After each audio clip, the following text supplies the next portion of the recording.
What is going on, everybody, and welcome to another Simply Reliable Studios watch-along presentation. This time we are coming together to do the first live episode of TNA Impact in 8 years. Or at least that's the way it keeps being promoted. Some people say it's been longer. Some people say they've done one sooner than that. But you know what? I'm just going off of what they keep saying, damn it. So we are here to do that, and we may start doing all the live impacts that they do, because I know they've announced one for next month from Full Sail University, the old home of the Black and Gold NXT. So that's definitely going to be interesting to see TNA go into those hallowed halls with the NXT-TNA partnership. Hell of a coincidence, ain't it? Actually, it very much is. But what's going on with you, Walter? Nothing much. Looking forward to this live. It really seems like we're in a new era, right? Yeah, for real. It's amazing. We finally got what we believed in. That's what I'm most excited at. I really want to hear from him. Like we've been wanting Joe Hendry for a while, and he finally did it last Sunday, Genesis. And now we get to hear from him for the first time as the current reigning and defending TNA World Heavyweight Champion. I gotta hear a song, right? He's got to do a song as the champ, right? With the belt in the video, like you gotta do something. I wouldn't do it for his very first appearance. Yeah. I would wait for like his first defense. I would do it. Yeah. Maybe do a Hogan tease with the belt, play it like the guitar, just as a F you to Hogan. Right? Yeah.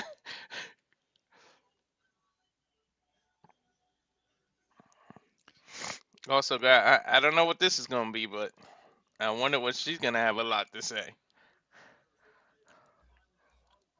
For We're her talking to about do that, Tessa. I was off the tab, so I didn't see what the graphic was. yeah, You're talking about Tessa. Tessa? Mm-hmm. Yeah, I'm curious to see where they go with her too, because considering there was some real life heat, at least on Jordan Grace's part towards Tessa and her return, and knowing that Jordan is done with TNA, like she could do this whole promo about how she drove Jordan Grace out of the company. Mm-hmm. Oh yeah, definitely play on it. Live up to it. Screw it.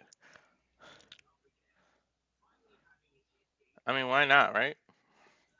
Yeah, I mean, you may as well go for it. May as well try and make money off it. And if Jordan ends up in WWE, which is what everyone's speculating, there's still the NXT-TNA partnership, so they can manipulate and work things about it. Be like, yeah, you ran me out of TNA, and I went to the biggest company in the world. Exactly. She could respond It's to like, her on NXT or something. and you're just here. Right. It Exactly. would be an interesting way, like you could almost turn Jordan Grace heel off of it, because she would run down TNA and how minor league it is now that she's in the big company. Mm-hmm. But I don't know if you'd want to try to turn Tessa babyface. Like she's too good as a heel. Yeah, that's true, right? She's too good. I don't know. I don't think I've ever. I can never see her playing a face. It's weird though, because this episode, at least for everything that's out there, we have 3 tag team matches and 3 promo segments that have been announced.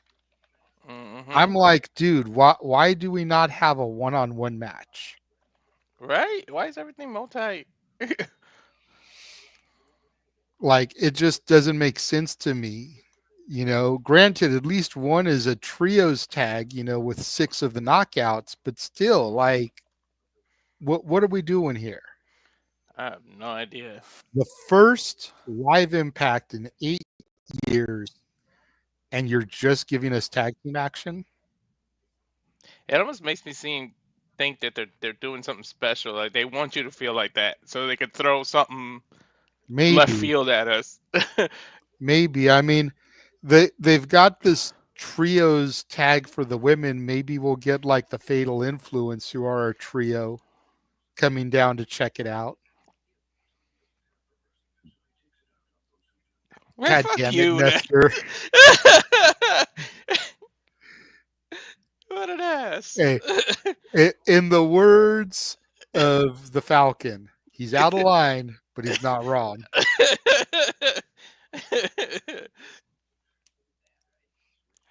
That's funny. Oh man.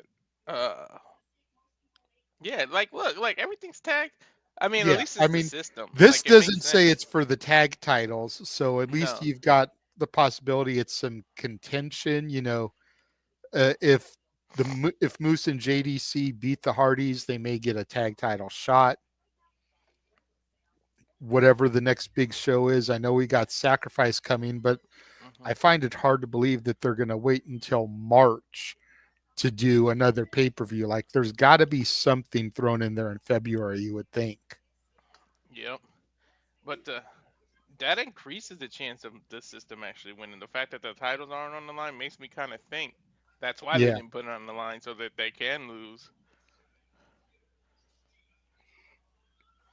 quite possibly, quite possibly. And then the Hardys are already saying that they want a shot at Fraxiom.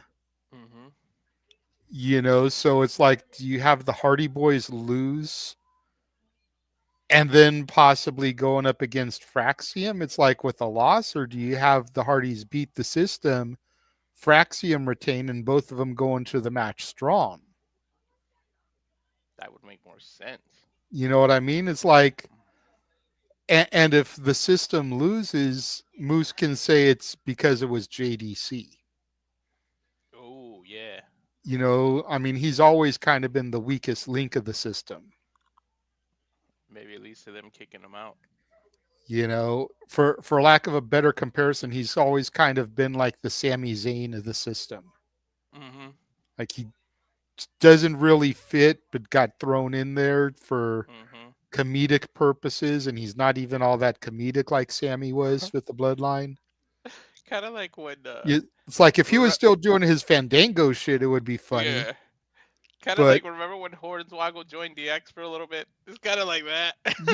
Yeah. What's up, Cleaver? Good to see you popping in. Speaking of popping in, hey!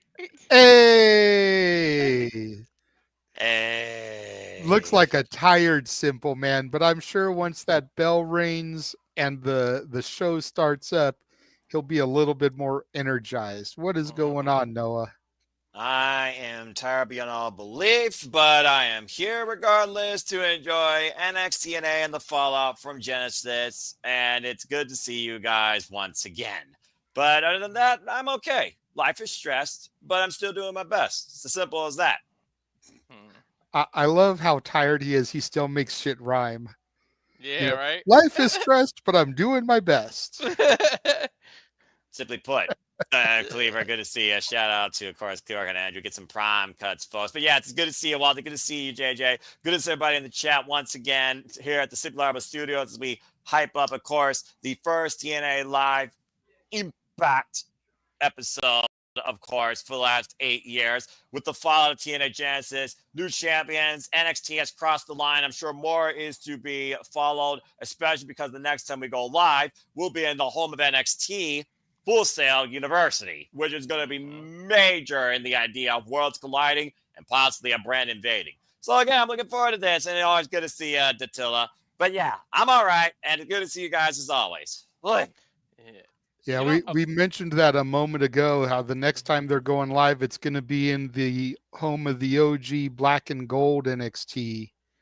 Yep. And how interesting that could be, I'm sure it's just a sheer coincidence, right, Noah? Like, they announced this partnership, and now the very next live broadcast just happens to be from the home of the Black and Gold.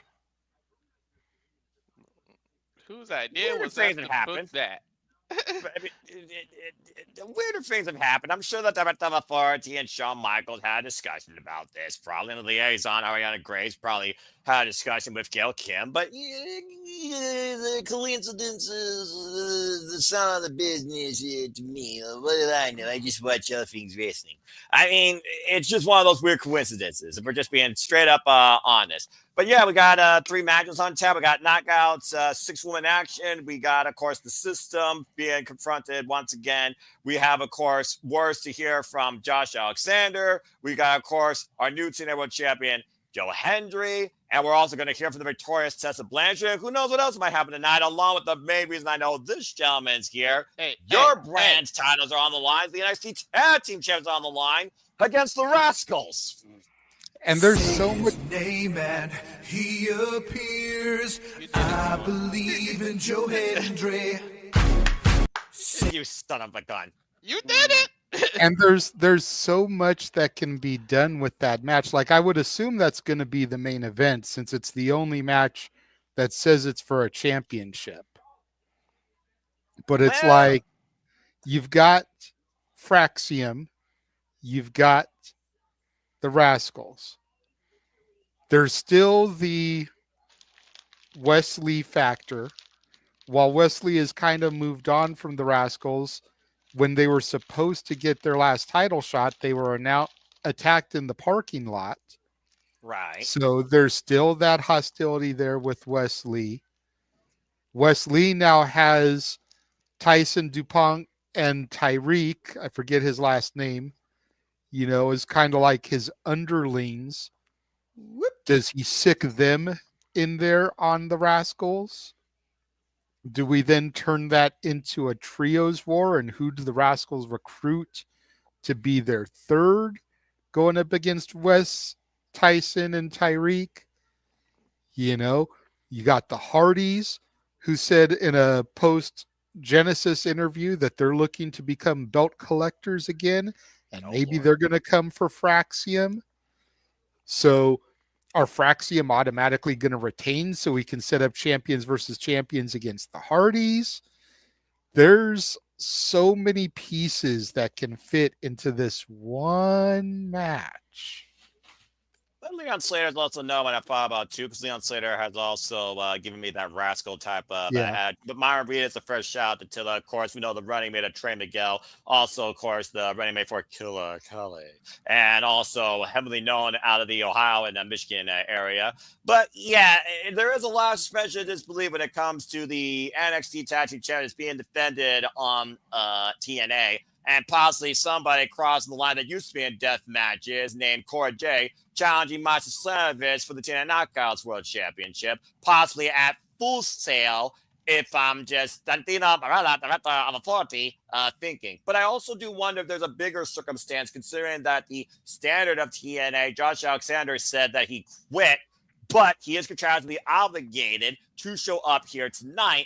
And I'm sure he's going to have a lot to say. Whether or not he does it with a smile is a whole different story. And then, of course, we are now in a new era as Genesis ushered in a new beginning, led by the new TNA World Champion. And where does the fall from there with the previous challenger and his brother, not to mention Kazarian, Crook, and JV and John Layfield that lay him out at Genesis. Yay. So, I mean, there's a lot of suspension of disbelief. So I'm very curious to see what this leads to, considering February has no major TNA pay-per-view PLE monthly special announced.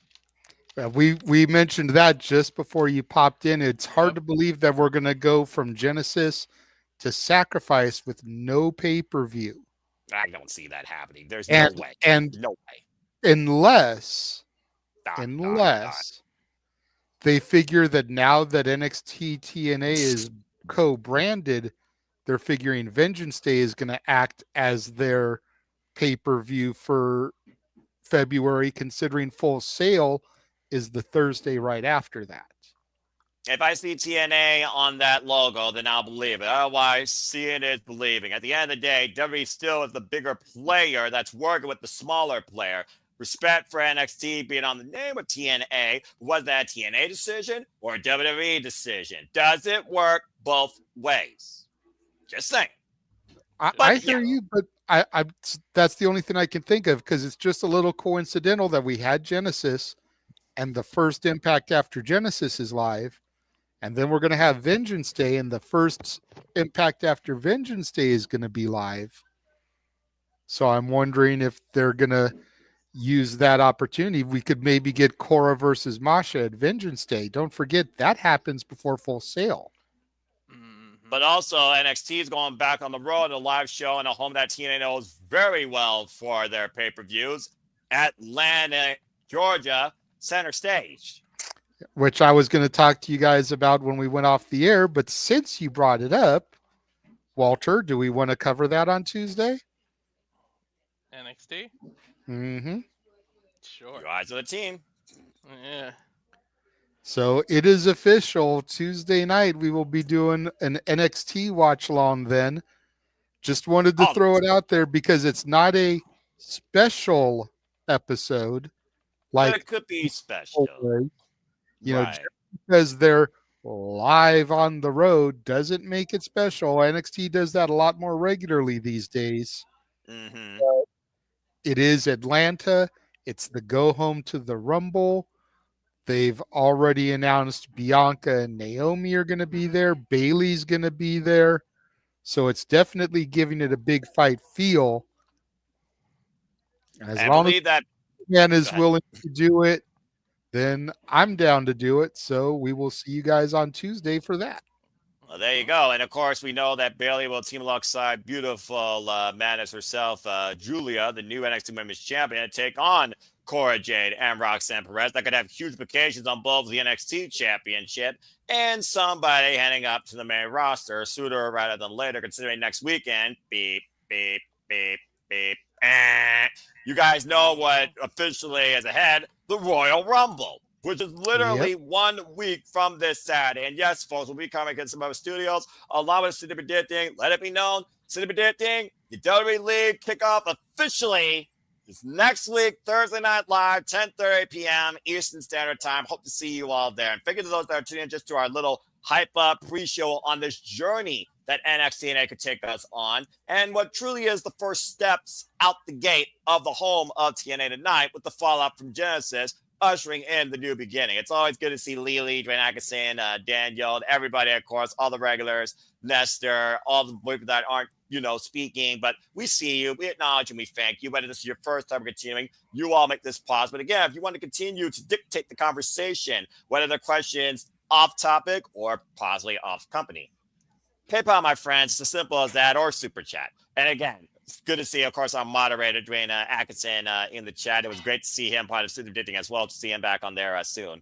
But yeah, with a show that's 2 hours long, and TNA usually has, I would think 4 to 5 matches within its span non-live, you could definitely tell that they're going to pull all the stops, I think, when it comes to what the talking segments are supposed to lead, encourage, or suspension of disbelief set up for. Again, Tessa Blanchard, arguably my women's match right now of the year, just kicked Jordan Grace's ass in one of the biggest badass battles I've seen in a long damn time underneath the TNA banner. And then, of course, you had, again, new champions. Not all crowned, but you had new champions crowned. And other than that, every other champion retained. We got Moose to the face of the system with the new X Division Championship. What's your thoughts, by the way, on that? Because literally, it's just printed with the system and it's a brown strap. I know how you feel about that one, but phonetics. It's okay. At least they didn't completely get rid of the X Division Championship. That's what I was afraid of. I was afraid that they were going to rebrand the X Division Championship into some other new name like they did with the Legends, Television, Global, all that bullshit. That's what I was afraid of. Fair. It's still the X Division Championship. It still has the lineage. It's just a little bit different for Moose. Okay, so it's like the Smoking Skull belt. It's like when Cena originally ushered in the Spinner title. It's Moose's X Division title.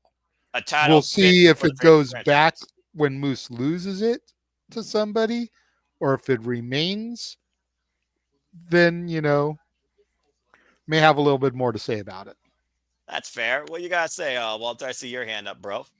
It's an okay belt. I raised my hand because I don't know if he has a delay, and I didn't want to cut him off. No, he's fine.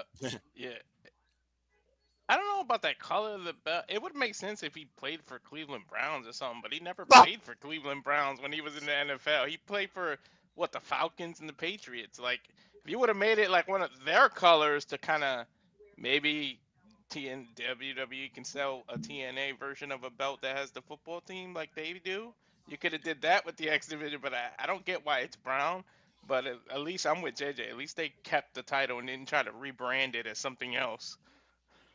I figured just more so what Moose just basically wants, and he just wants some of that pops out more of that system logo that's branded on the ends as well. It almost gives me the idea of a maintenance type S title. You don't see a lot of belts anymore either in championships across wrestling that can pull it off on brown leather either. Everything now is just a standard black, or very few actually pull off the white. So the most prestigious white leather strap that I know of right now is, of course, the TNA Knockouts World Championship. Still, to me, the most prestigious women's championship in the business. And of course, JJ talking about as far as somebody taking that off Moose. Maybe it could not be somebody. Maybe it's something. Maybe Jake something could finally be the guy to do it. It's just one of those things, especially just sending Ashante the Adonis into the void.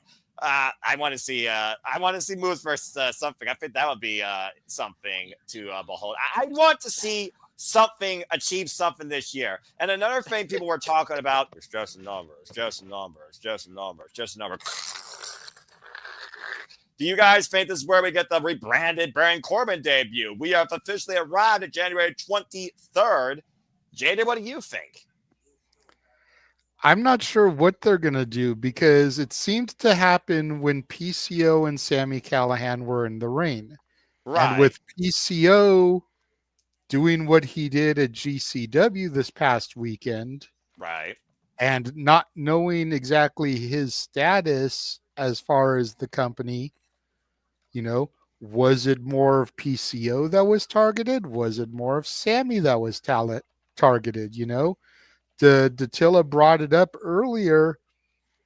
Do we drop this now that PCO is gone, or do we just kind of pivot and redirect it towards Sami Callihan?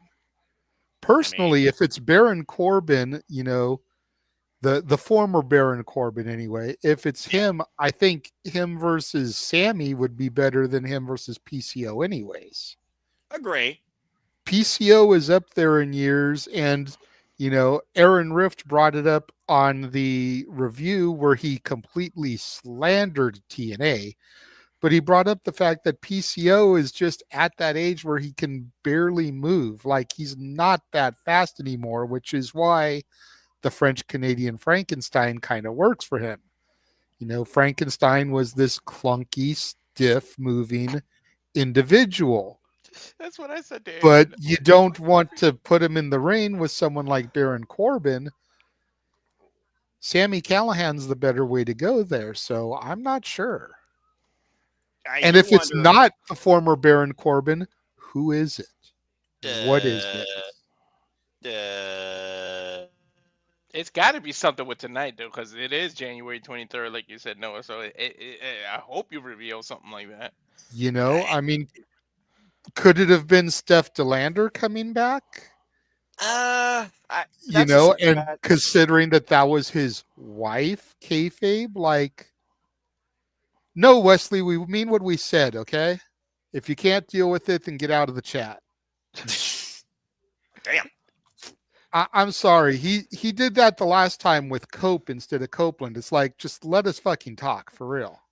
That's fair, but continue. I think he's talking to Dwayne because Dwayne put Bishop Dyer.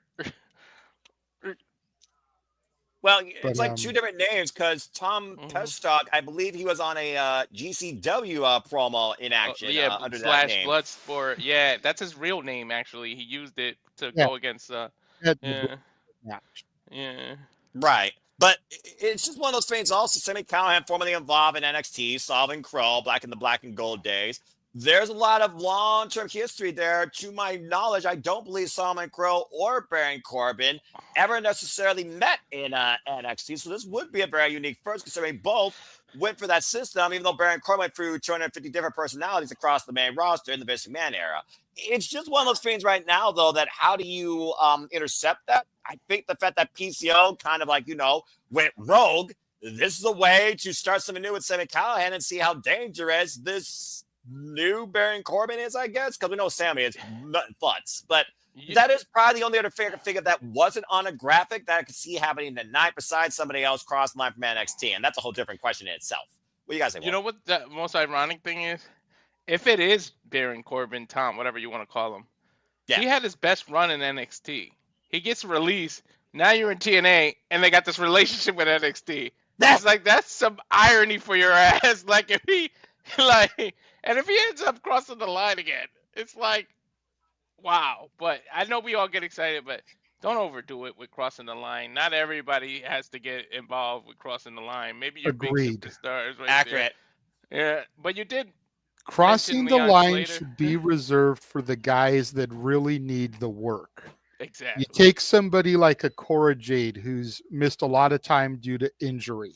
Yep. She can benefit from crossing the line because it helps her get some of those reps back that she lost for being on the injured reserve. Yep. Same with somebody like a Nikita Lyons who spent a lot of time on the injured list. Trick Williams is someone who could benefit a lot from it, I think, because Trick, at least to me, comes off very sloppy still in the ring. Despite being a two-time NXT champion, especially when he gets his opponent in the corner and is throwing those punches at him, they look really shitty. And if they want to move him up to the main roster, he needs to get crisper at that. Yeah. Working twice a week, will help him get that a little bit more refined so that maybe he's ready come draft time, if there is a draft this year, to move him up. Because right now, I would say no.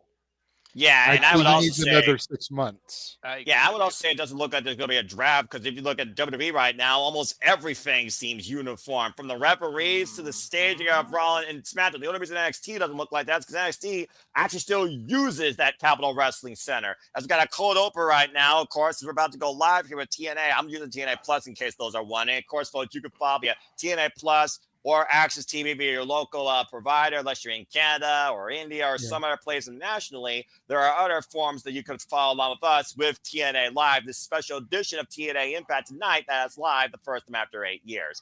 After what, again, was a phenomenal starting point, the genesis, starting a new era, ushering in a new beginning with new champions, new faces, and apparently a whole new business proposition that is high in hype, but still suspension of disbelief in delivering for both sides. JJ, you just mentioned Trick benefiting from crossing over. Everybody talks about the Oba and Moose thing. How about a Moose versus Trick Williams? That'll work for me. Yeah, I was figuring that myself.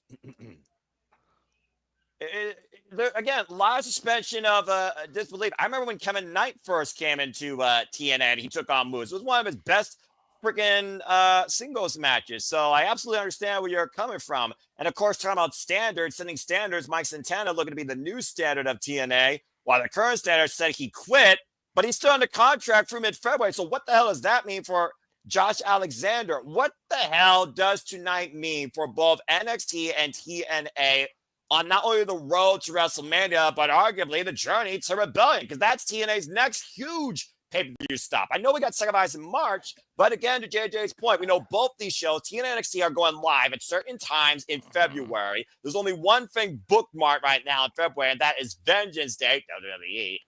Vengeance Day. Still hate that. And then that. What? What after that? What? I don't know. I tell you one thing. I love Joe Henry. I love the fact that he's the champ. I'm really looking forward to it. But of all the talking segments, I'm really looking forward to Josh Alexander because I'm really, really curious as to what he has to say. Yeah, will they actually let him speak, or are they just going to be like bald head buddy or some dumb nonsense like that? And to JJ's point about Cora Jade, for those that don't know, Cora Jade, formerly called Elena Black, used to be involved in death matches. So Another thing about TNA is not about reps. It's about when you literally can go to the extreme. And the knockout's the definition of extreme. Mm-hmm. I look at TNA, I look at NXT, I look at two different worlds. TNA, you fucking wrestle badassery. NXT, you become formatted in presenting yourself as a top-of-the-line superstar, marketable for WWE. There's a different passion there in NXT versus Raw and SmackDown, and I stand by that, even in the silver and black era. But there's nothing that matches the faithful of TNA in this wrestling business. And I love this relationship because WWE's used to it. They know they worked SmackDown was tape days ahead. They know how to work this tape schedule, so they're used to it with TNA. So it can actually work out like really well. Oh yeah, definitely. I almost forgot. I wonder if we're going to hear from Gazarian if he actually could speak after his jaw was jacked by John Layfield. Black screen. All right, guys, let's go into the Impact Zone and get this thing started. TNA Wrestling is once again in San Antonio, Texas. We are live for the first time in 8 years. Welcome, everybody, to not only NXT TNA, but TNA Impact. And they got a stacked arena there once again. I also want to give a shout out, by the way, to Mackenzie Mitchell. Welcome back home to TNA once again. Our ring announcement again. Thank you, Cora Jade, for everything. Or not Cora Jade, Jade Chung. No, we can thank Cora Jade also. I mean, she had a moment. Well, Chung and Alexander, husband and wife, both taking a break. Exactly. As we're outside with Tarata Amafate, Santino Marella with Gia Miller. I don't have that yet. Okay, let me know when you have that. I think I'm in TNA Plus apparently is faster than both these people's feeds. Okay. No, I'm on TNA Plus. I just paused. Okay. Now I got them. Yeah. Yeah, I had put in the private chat that I was on Access. I saw that. Again, we're testing. We always test different avenues here, folks. Live Studios. And again, love to have you along for the ride. Thank you so much for tuning in. Charles, good to see you. Again, folks, please subscribe, comment, tell a friend, support my friends' passions, PayPal them, or super chat. As simple as that. Good to see Matthew in the chat. Oh, look, a vehicle. Ooh, who's this rolling up? I wonder. I wonder if Santino even knows. Is it an invited guest? Either that or he just doesn't want to tell us. Yeah. Well, if there's one thing I'd say about the director of Forge, he's probably my favorite official right now in the wrestling business. You never know what Santino Marella has planned, but it's always going to be something impactful. Speaking of which, let's freaking go, guys. It's showtime. Santino's the only male authority figure right now that hasn't been NWA World Heavyweight Champion. Right. Because Aldis and Pierce both have. Yeah, but he's still with the Milan Miracle that became the WWE Intercontinental Champion at the expense of Umaga. Umenga. Oh, yeah, Umenga. Umenga. Umenga. Here we go. We're starting right off with the champ. Damn. I mean, I didn't expect that at all. Why would you not start off with the most motivational man right now in the wrestling business who finally is the TNA World Champion? We believe, and he achieved. Joe Hendry is now the TNA World Champion, and we're kicking things off with the man himself, the new face of TNA. Looks good with that damn belt. Damn right he does. And a brand new shirt, by the way. You can go buy, folks, at TNAmerch.com if you choose.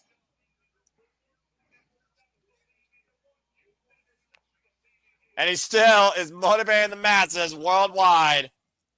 What a historic night it was. Woo. Tom Hanfman and, of course, Matthew Raywat, our TNA ringside correspondents. Probably my favorite two-person booth right now in the business. Imagine they don't do it on purpose, but imagine if when Henry goes in a Rumble, he's number 23 after this whole 23 thing. But they don't even. That would be hilarious. Stop it! You all stop it! I don't want Joe Henry in the Rumble. I don't want to cover stupid football. Stop it! Anyway, I like that, Walter. He believed, and we believe, equals Joe Hendry World Champion. Sign of the night.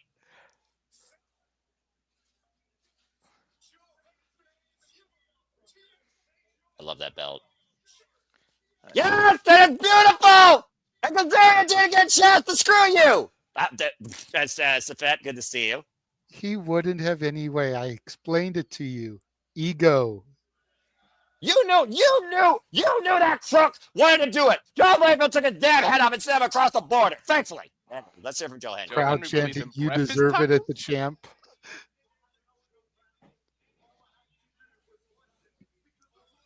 Damn right we were. Always chanting we believe. I believe. King's still a hater. Walter, you asked about his song. Uh-huh. His first song should be a parody of Don't Stop Believin'. Oh, Stop right? it. You That'll stop it. work. You stop it.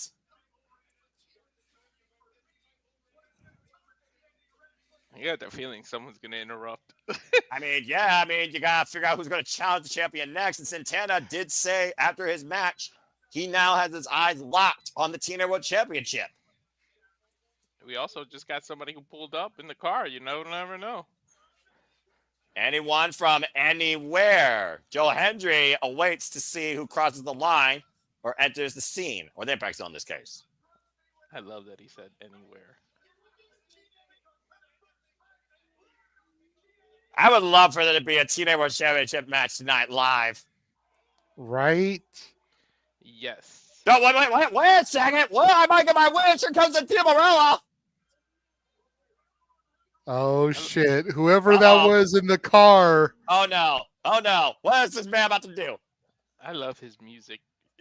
I know.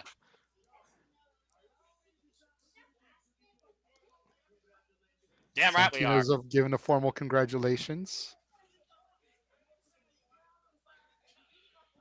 I feel like Santino should do a live Inspector Gadget. He just fits. He's proud that he wants to be a fighting champion.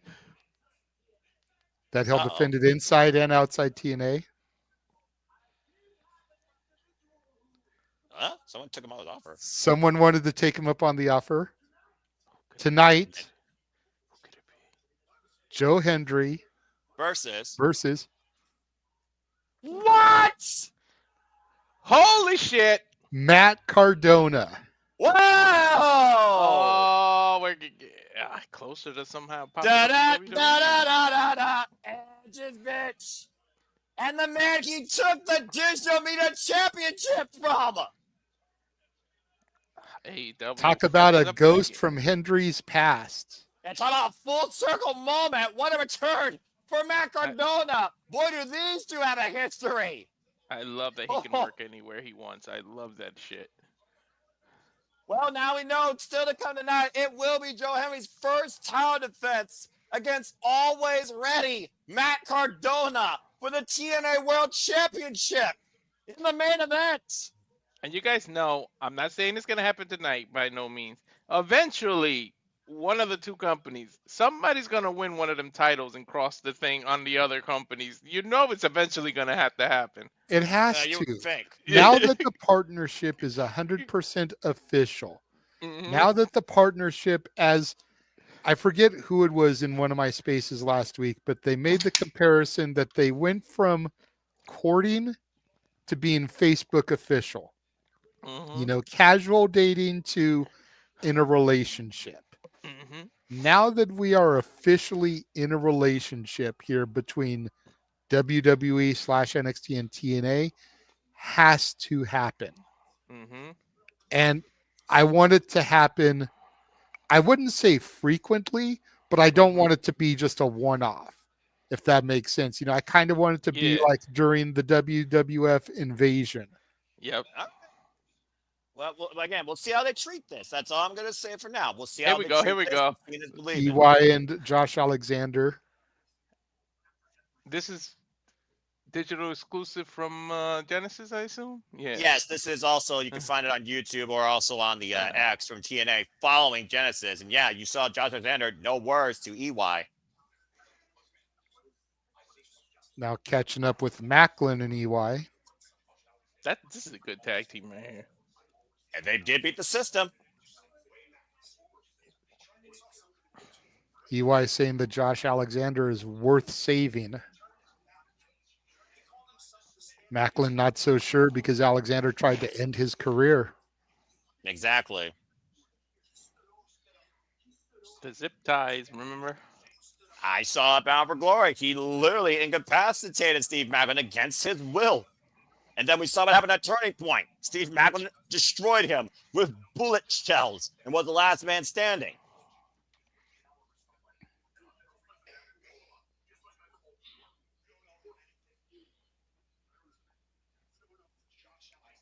You don't owe him anything. No one owes Josh Alexander a thing. This is accurate. You got to remember, there's a Canadian connection there. True that. For real, I mean, Alexander is a product of Scott D'Amore, just like EY. And speaking of the man.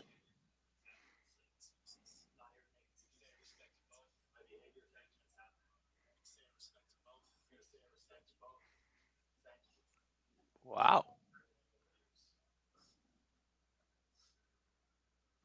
Damn. It's a lot of bad blood between Macklin and Alexander that goes all the way back to when he was pursuing the walking weapon for the TNA World Championship. Just saying. Can you blame him, though? You can't really blame him that he didn't shake his hand. No, are you kidding me? But you did see more of a somber Josh Alexander, like he's basically giving his farewells, it feels like. Well, yeah, I mean, if rumors are to be believed, then if I remember the date correctly, he becomes a free agent on Vengeance Day. Well, so like you said, that's Vengeance Day, but this is January 23rd, and of course we know we will hear from him later tonight. And also made official, guys. There's the grab it, take a screenshot if you want. Joe Hendry defends the TNA World Championship in the main event tonight against Matt Cardona. I didn't have that on my bingo card. But you did have this on your bingo card. That's the knockouts are going to be in 6-woman action as Masha, Slamovich, and Spitfire, successful knockouts and knockouts tag team champions, go up against Heather and Ash by Elegance and Rosemary. And that personal card will be in their corner. And that's next on Impact Live. You know what? I'm going to put y'all on the spot. Go for it. Since we talked about it. Which title is going to be the first one to switch on the other, like that somebody from the other company is going to win? One of the tag titles.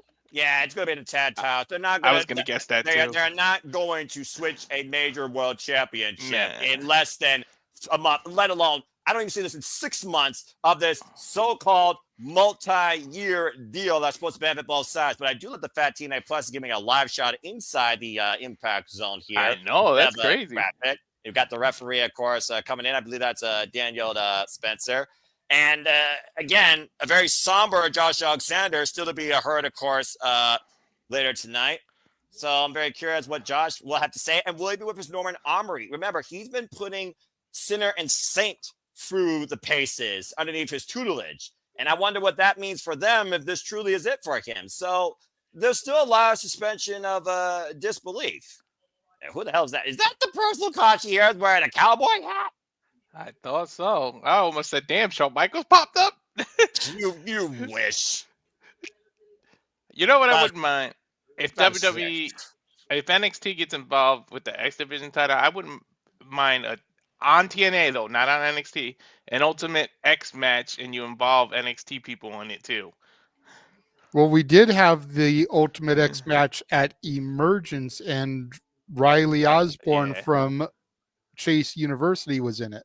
Yeah, yes, you're not wrong. I do remember that. And also, I do remember somebody put out a tweet, Ultimate X will happen at WrestleMania. Bookmark this tweet.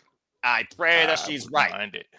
Charles, we are doing extremely well. We are celebrating TNA going live for the first time in 8 years, and the fallout from Genesis as a new beginning has officially ushered in, not only for TNA, but if we're being honest here, NXT, as of course we know, one of the biggest reasons that JJ is here, with all due respect, his brand's titles on the line for the NXT Tag Team Championships against former foes in the Rascalz. Fraxiom somehow finds a way to win, man. Every time I go against these fuckers. I'm telling you, they were the tag team of last year. I kid you not. They were the tag team of last year. Every time you thought they were going to implode and lose, when it mattered and it came to the goal, JJ, they always come out on top. They just beat the team you thought that was going to take it from them, by the way, might I add. OTF, there's no one left. That's not true. There are definitely teams left, and especially now with this partnership now. Okay. maybe I mean, partnership. like I said earlier, the Hardys are out to be belt collectors again. I could most definitely see Matt and Jeff being the ones to do it. Oh, But hell from yeah. but anyone from your NXT at this point is what I'm referring to. Do you see anyone in your NXT actually doing it?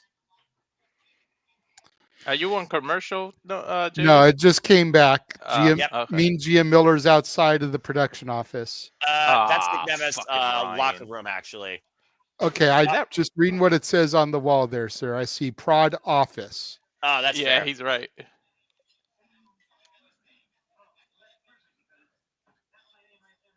Oh, for the love of Pete. This.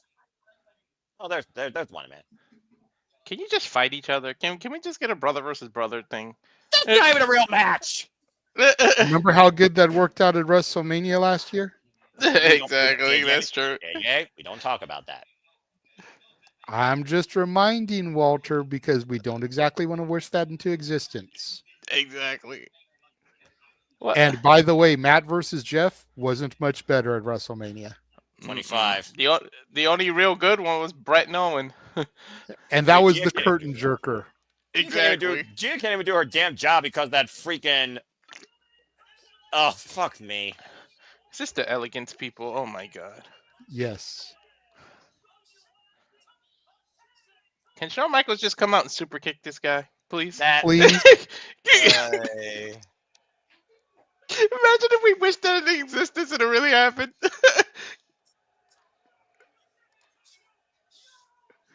Have you looked in the mirror lately?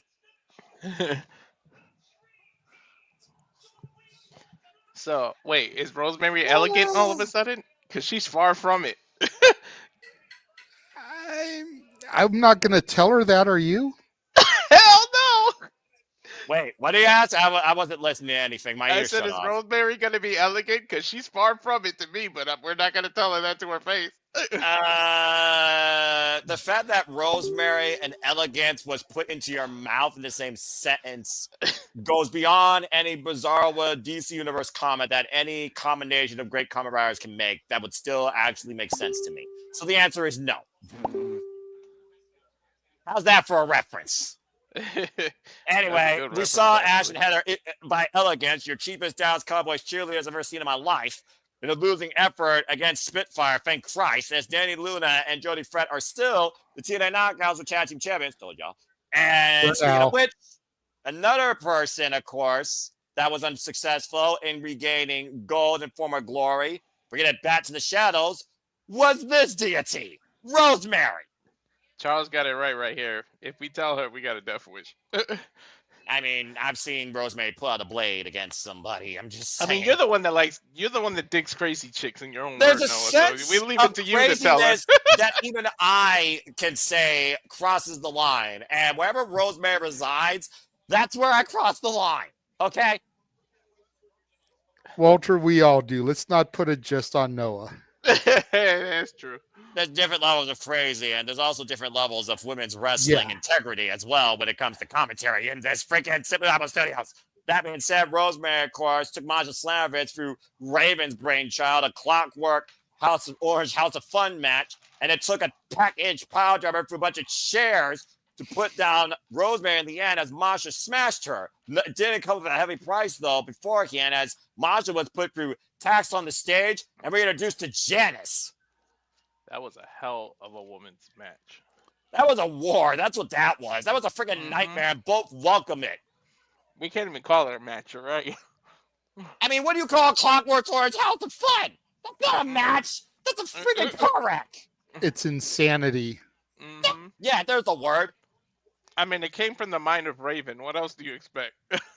TNA Hall of Fame, might I add.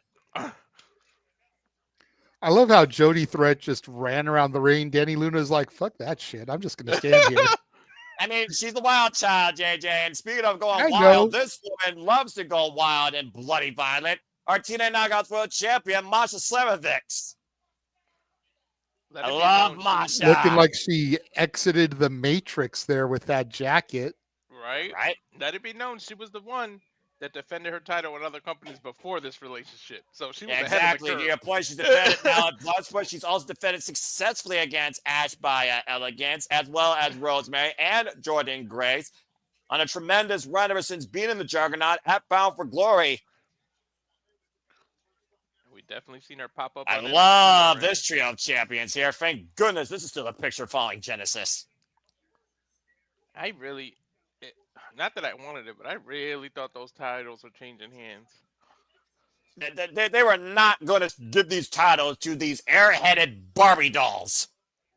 Don't say that, Noah. Yeah, Just probably. because they were successful the first time doesn't mean they'll be successful when the eventual rematch comes. Give me one reason why these two are qualified for a rematch. They're not even qualified to freaking two-step square dance at your cheapest bar in the corner. They'll probably use the titles to put makeup on their face. Oh! Look, I like Heather, okay? You know my feelings about Dimeless Dana Brooke, but Heather I like. Hey, Jody Fred gave me something that I like, and that was a right fist to Ash's face. This match is underway, and sorry if I got a little bit heated there, but JJ triggered me. And Jody Fred right now is just clobbing away Ash in the corner. There's nothing wrong with showing your passion, Noah. Sometimes I think my passion is a little bit too much for me to even handle. Nice suplex there. Here's a cover, hook the far leg. It's a 1 count. Hot off that exploder from Jody Threat. Don't forget, it's been made official. Matt Cardona, the first challenger to the new TNA World Heavyweight Champion, Joe Hendry, tonight. Plus, we'll hear from Josh Alexander. Plus, the NXT Tag Team Championships will be on the line as Fraxiom, Axiom, and Nathan Frazier take on the Rascalz, Trey, Miguel, and Zachary Wentz. Thank you for that, Honestly, JJ. And of course, we also will hear from Mike Satano, who was victorious against Josh Alexander and made the walking weapon said I quit, and Heather just blind tagged Rosemary. You could have gave me 20 guesses of Joe Hendry's first challenger. I would not have guessed Matt Cardona. No, not at all. And then we also have the Hardys not defending, but in a tag team match against Moose and JDC representing the system. Thank you for that, JJ. Ladies and gentlemen, Ready Wrestling, JJ Williams. Color analyst, of course, alongside Walter Cruz. Of course, I'm Noah Foster. Your play-by-play at Super Studios, pretty much across all things wrestling, not NXT, because I don't have the CW. But that being said, we're happy to give you this TV special, live watch on reactions. Tonight, we look at the beginning of this new era. Nice cross body for a 2 count on Rosemary. And to your point, though, Walter and JJ, let's keep in mind, Matt Cardona, the last time we saw him in TNA was Bound for Glory in a losing effort against PCO for that digital media championship that Matt Cardona previously held and lost to Joe Hendry. Mm-hmm. A tag made now by Heather. Damn, what is Rosemary doing? Whatever the hell she wants. Right. Yeah, I'm not going to stop her. Yeah, exactly. Who the hell's going to stop her? Ash trying to call timeout here, reminding her that they're partners. Rosemary has not worked with anybody since the fallout of Decay. May I remind you, in the worst Knockouts match last year, Ash by Elegance beat Jessica Havoc, and we haven't seen Jessica Havoc since.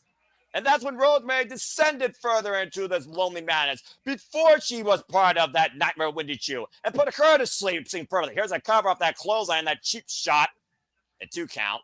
Why would you team with Rosemary knowing what she did to Wendy Chu? I'm just saying. I'm sure Santino has reasons for putting these three together besides the fact they each lost their match at Genesis. And that's probably the number one reason. Winners versus the defeated, to put it kindly. Because Rosemary came very close. It's the easy way to do because it was the Genesis matches, now just on opposite corners. Just traditionally, you would do this on the show going into the pay-per-view as opposed to coming out. But, you know, we won't fault TNA. It's still great knockouts action. Well, think about it. Ash and Heather are crazy because they're just airheaded, and Rosemary is just Rosemary, so she's crazy in her own way. So I mean, Rosemary was crazy when she was born out the womb of Smash Wrestling after her cherry bomb took her hair from Courtney Rush, and Courtney Rush was basically, you know, transcended to a different realm of reality. If you don't know, you'll learn. Plus, you watch Smash Wrestling. Here's a cover by Ash, 2 count. If you watch the Demon vs. Slayer series from Smash Wrestling or the Demon X Bunny series back in the early days of TNA Impact, through 2018. Oh, code breaker off that slap to the face. Damn. Did you say Bunny? Were you talking about Allie? Of course. Yeah, Allie. Well, yeah, because Allie was a former TNA Knockouts World Champion. And honestly, the last thing that kept Rosemary sane before, at the hands of the freaking undead realm in front of her father, Kevin Sullivan, died a horrible death. And for the record, I wasn't trying to trigger you there. It was a legitimate question because I didn't know if she used the bunny in TNA. Oh, yeah. Cover 2. No. The closest fan to Rosemary was the bunny before Decay. Well, Rosemary, welcome to your nightmare because Masha got tagged in. Woo, and she came in on fire. And you remember that practice file driver? So then when Allie left, did Rosemary effectively put the bunny back in the box? Jury's still out. Whoa! Running single leg kick. Or in the hat. That's a Con Air joke, Noah. You'd have to see a movie to know that. I don't watch movies. I watch wrestling, professional wrestling. Damn it! Oh. Hey, you have told us that once when you were a wee lad, you've seen a few things. Okay, I didn't know if maybe you'd seen Con Air once upon a time. No. Oh, I just saw that spinning back. Huge spin kick there by Masha, though. Jesus. That MMA background coming into play. And Masha's fired up here right now. That made Danny Luna back on the apron. I believe Danny Luna and Ash are legal. The slip out here, though. The reversal, the roll up. It's a 2 count. Nice reversal by Ash. You got to give her some credit sometimes. Ash pulls out some stuff. Yeah, I will say, as much as I dislike Ash, Dana Brooke, whatever you want to call her this week, she has vastly improved since coming over to TNA. I will give the devil her due. Yeah. Much like I try to speak in favor of AJ Francis. Yeah. If I can give Mercedes Moné credit, we can give Dimeless credit. At least bell to bell. I'll give you that. Now, her character work, her gimmick, whole other story. But her in-ring work, yeah, I won't dispute that. Wait, Brutal German suplex by Danny Luna. Oh, it's Cora Jade. What the hell is she doing here? Because of the thing with Masha. Yeah. Masha was there ringside when she had her #1 contendership match for the North American Championship. Cora made her appearance after Masha's match at Genesis, and she's got something behind her back. Is that What a the hell is contract? that? It's like a burgundy It's envelope. a contract. I guarantee it's a contract. Oh, nope. Oh, look at that. Cora Jade for her own kill warrant. Oh, to Masha. Danny Luna inadvertently pushed the Masha around. What the fuck? See, Noah? They just And earned a Ash rematch. by Elegance just scored a pinfall on Danny Luna. You know that's going to get them another tag title opportunity, Noah, because she just pinned the champions. Oh, that is such bullshit right there. This freaking distraction set up by Cora Jade. Oh, I'm about to say something that's going to get me off the air. This distraction by Cora Jade just cost the champions here, and that's just pinned Danny Luna. You gotta be kidding me. At the risk of getting smacked in the back of my head, god damn, Cora Jade's looking good. Oh, shut up, Walter. I do miss her skater girl attire though. When she was a baby face, like that's the Cora I liked. But now she's got your favorite color in her hair, though. I know, but still. She could have that hair color and still be doing the skater girl gimmick. Well, that being said, we'll see what gimmicks are brought back to life tonight later on in our main event as Edge's bitch, Matt Cardona, challenges Joe Hendry for the TNA World Championship. But still to come tonight, to JJ's point earlier, running down the card, Fraxiom defends the NXT Tag Team Championships against Trey, Miguel, and second wins of the Rascalz. They previously beat MSK. Can they beat the Rascalz here tonight? And of course, coming up next, we will finally hear from the Walking Weapon, who is contractually obligated to be here. But this is his last appearance. I wonder if Santana will show up and try to convince him to stay at least to the end of his contract or something. You can kind of work the story like, come on, he's down on himself, and it's Santana that kind of convinces him to stay or something. See, and they were talking to me in my space today because I did one of those Twitter spaces about basically having Ethan Page show up to do that. Because the whole connection with the North. And my whole thing was it would be too similar to when Wesley was in the ring talking about how he felt like it was time to move on, and then the Rascalz came out. I just felt like it would be too similar. And like, do we really need to do that? Yeah. And run that back? Like, don't get me wrong. I kind of want to see Josh Alexander and Ethan Page, the North, reunite. But at the same time, I'd rather see Josh Alexander go to the main roster. And yes, I realize he's not American, but throw himself with American made and then just rebrand them as something different, because that name is stupid anyways. Wrestling I mean, a made lot or of, Olympic a lot of made or stuff in something WWE. like that. Yeah. A lot of But stuff in having WWE is Alexander, Gable, the Creeds, and Ivy Nile, Damn that. Bring Kurt Angle to manage them. I mean, he's got a Legends contract, probably. I don't know. But there's still a lot of stuff that's stupid in WWE, just like that win was stupid beyond all belief. That being said, we got another commercial break here. It's again Impact Live. We're waiting for the Walking Weapon to enter the Impact Zone. I'm kind of pissed off about that, but if it means that Masha smashes Corday and TNA bring on some thumbtacks, then I'll forgive the interference. I guess we'll see if that match is made official soon enough. Anyway. mark my words, Noah. 5:33 p.m. Pacific, 8:33 p.m. Eastern on January 23rd, 2025. 1 hour, 1 minute, 7 seconds into this video, Ash and Heather by Elegance are going to get another tag title shot off of that, and they are going to win the titles this time. And I agree. And you both suck. We suck because you know we're right, and you know we have Exactly. logic for it. No, you're not right. You finally got away on Sunday. You're both dead wrong. You're not right. The Bearheads don't deserve those titles. Damn it. They'll be Anyway. elegant titles. Walter, could you imagine if your two Mamacitas could get back on the same page and have fucking Lola and Jada challenge for the Knockouts tag titles? My God. I would die right now. Either by them winning or by Lee walking down the hall and smacking you upside the head Right? for having said that.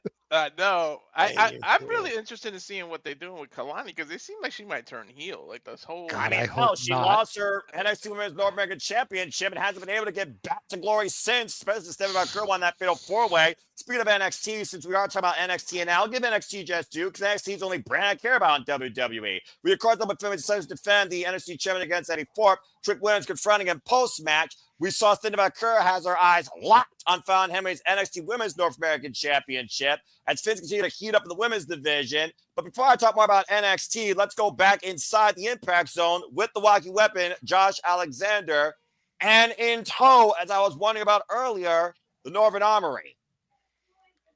Are they doing like limited commercials or something? I'm liking this. How fast it comes back. Well, I'm getting full commercial breaks because I'm on the television network, but yeah, it does seem like that one was a little bit shorter than the last one. I think they're probably, paying a little bit more out because, again, they are live for the first time in 8 years, which wouldn't surprise me. I mean, it's a big, big night from the Curtis Caldwell Center. Still good capacity crowd on hand, too, regarding the fallout of TNA pay-per-view usually shows a little bit less of an attendance. Definitely less of a happy mood here on the walking weapon. I like that sign in the crowd. I still miss Don West. I agree. Yeah. I'm gonna go on mute on this one. I'm real interested in what he says. JJ, I'll leave you with the transcript. I will do my best.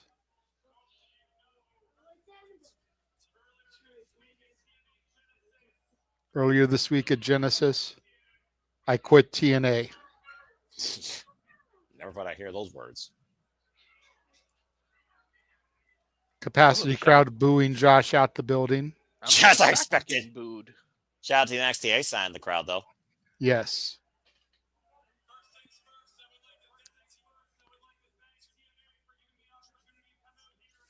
First things first, he'd like to thank TNA for giving him the opportunity to address this because they didn't have to.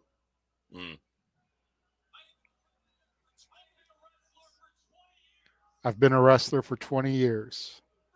Damn. And for every moment of those 20 years, I've prided myself of being unbreakable. I'm being the Iron Man. Being the guy that every time he gets in the ring, puts everything he has. Okay, fair enough, Josh. He has been that. At Genesis, he broke. He threw everything he had at Santana, and it wasn't enough. And that's why he is the new standard of TNA. Josh Alexander putting his stamp on Santana.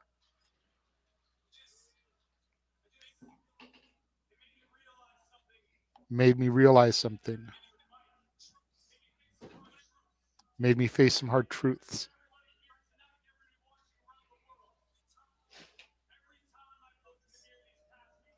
Every time he's looked in the mirror, he doesn't like the guy that looks back at him. He's not proud. And since his time at TNA's come to an end, he doesn't want to be remembered for the guy he's been the past few months. He wants to be remembered for the good times. They far outweigh the bad.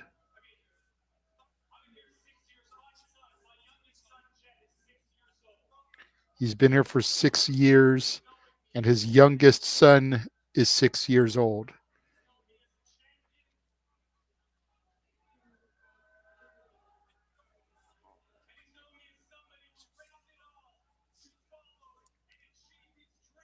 Known him as a champion and a man who's risked it all to follow and achieve his dreams.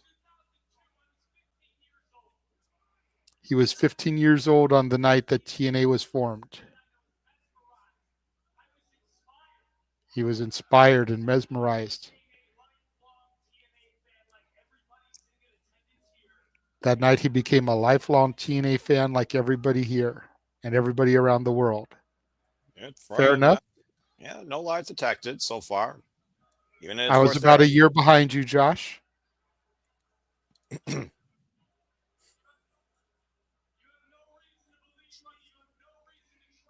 Says we have no reason to believe him or to trust him. But if you want to believe anything, believe this.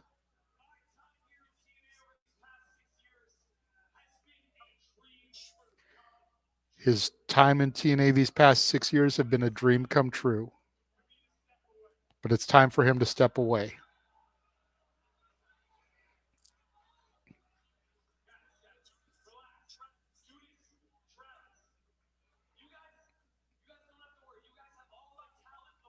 Sinner and Saint kind of rushing up on him.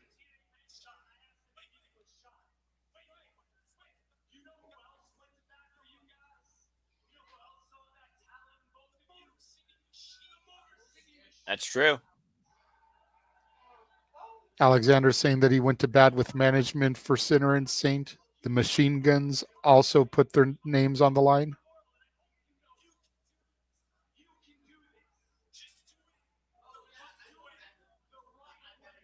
Tells them to do it the right way. Because it's going to be without me.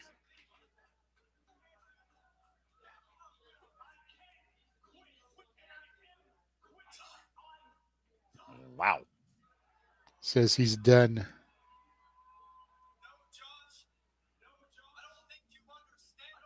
Huh?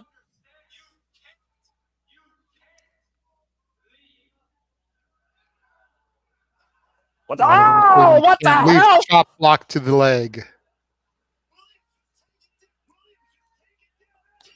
A Superman punch from the other one. Are they trying to get sympathy on him? The Jews nigger is literally attacking the walking weapon. There's Eric Young, though, of course, who's been on the back end of a assault by those two men. They're still out. Oh, no, it's 2-2. But is it a setup? Yeah, exactly. By the way, I love that Funk You shirt.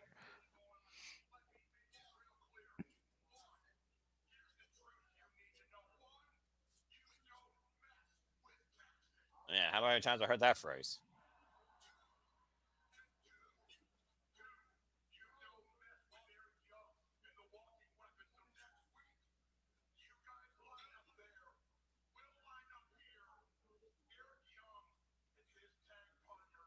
What? Wait.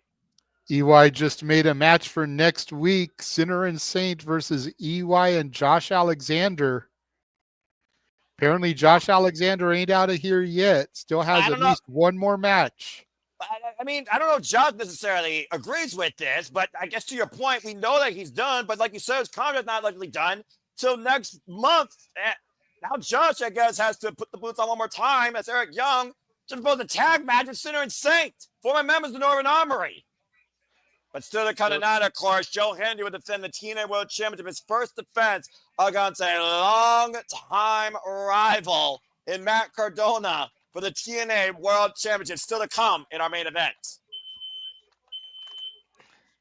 I'll tell you one thing, to JJ's point, this could be a whole setup by EY and Steve Macklin, because you already see that he doesn't like Alexander, or this can ruin Eric Young. Remember, Josh is leaving; he quit.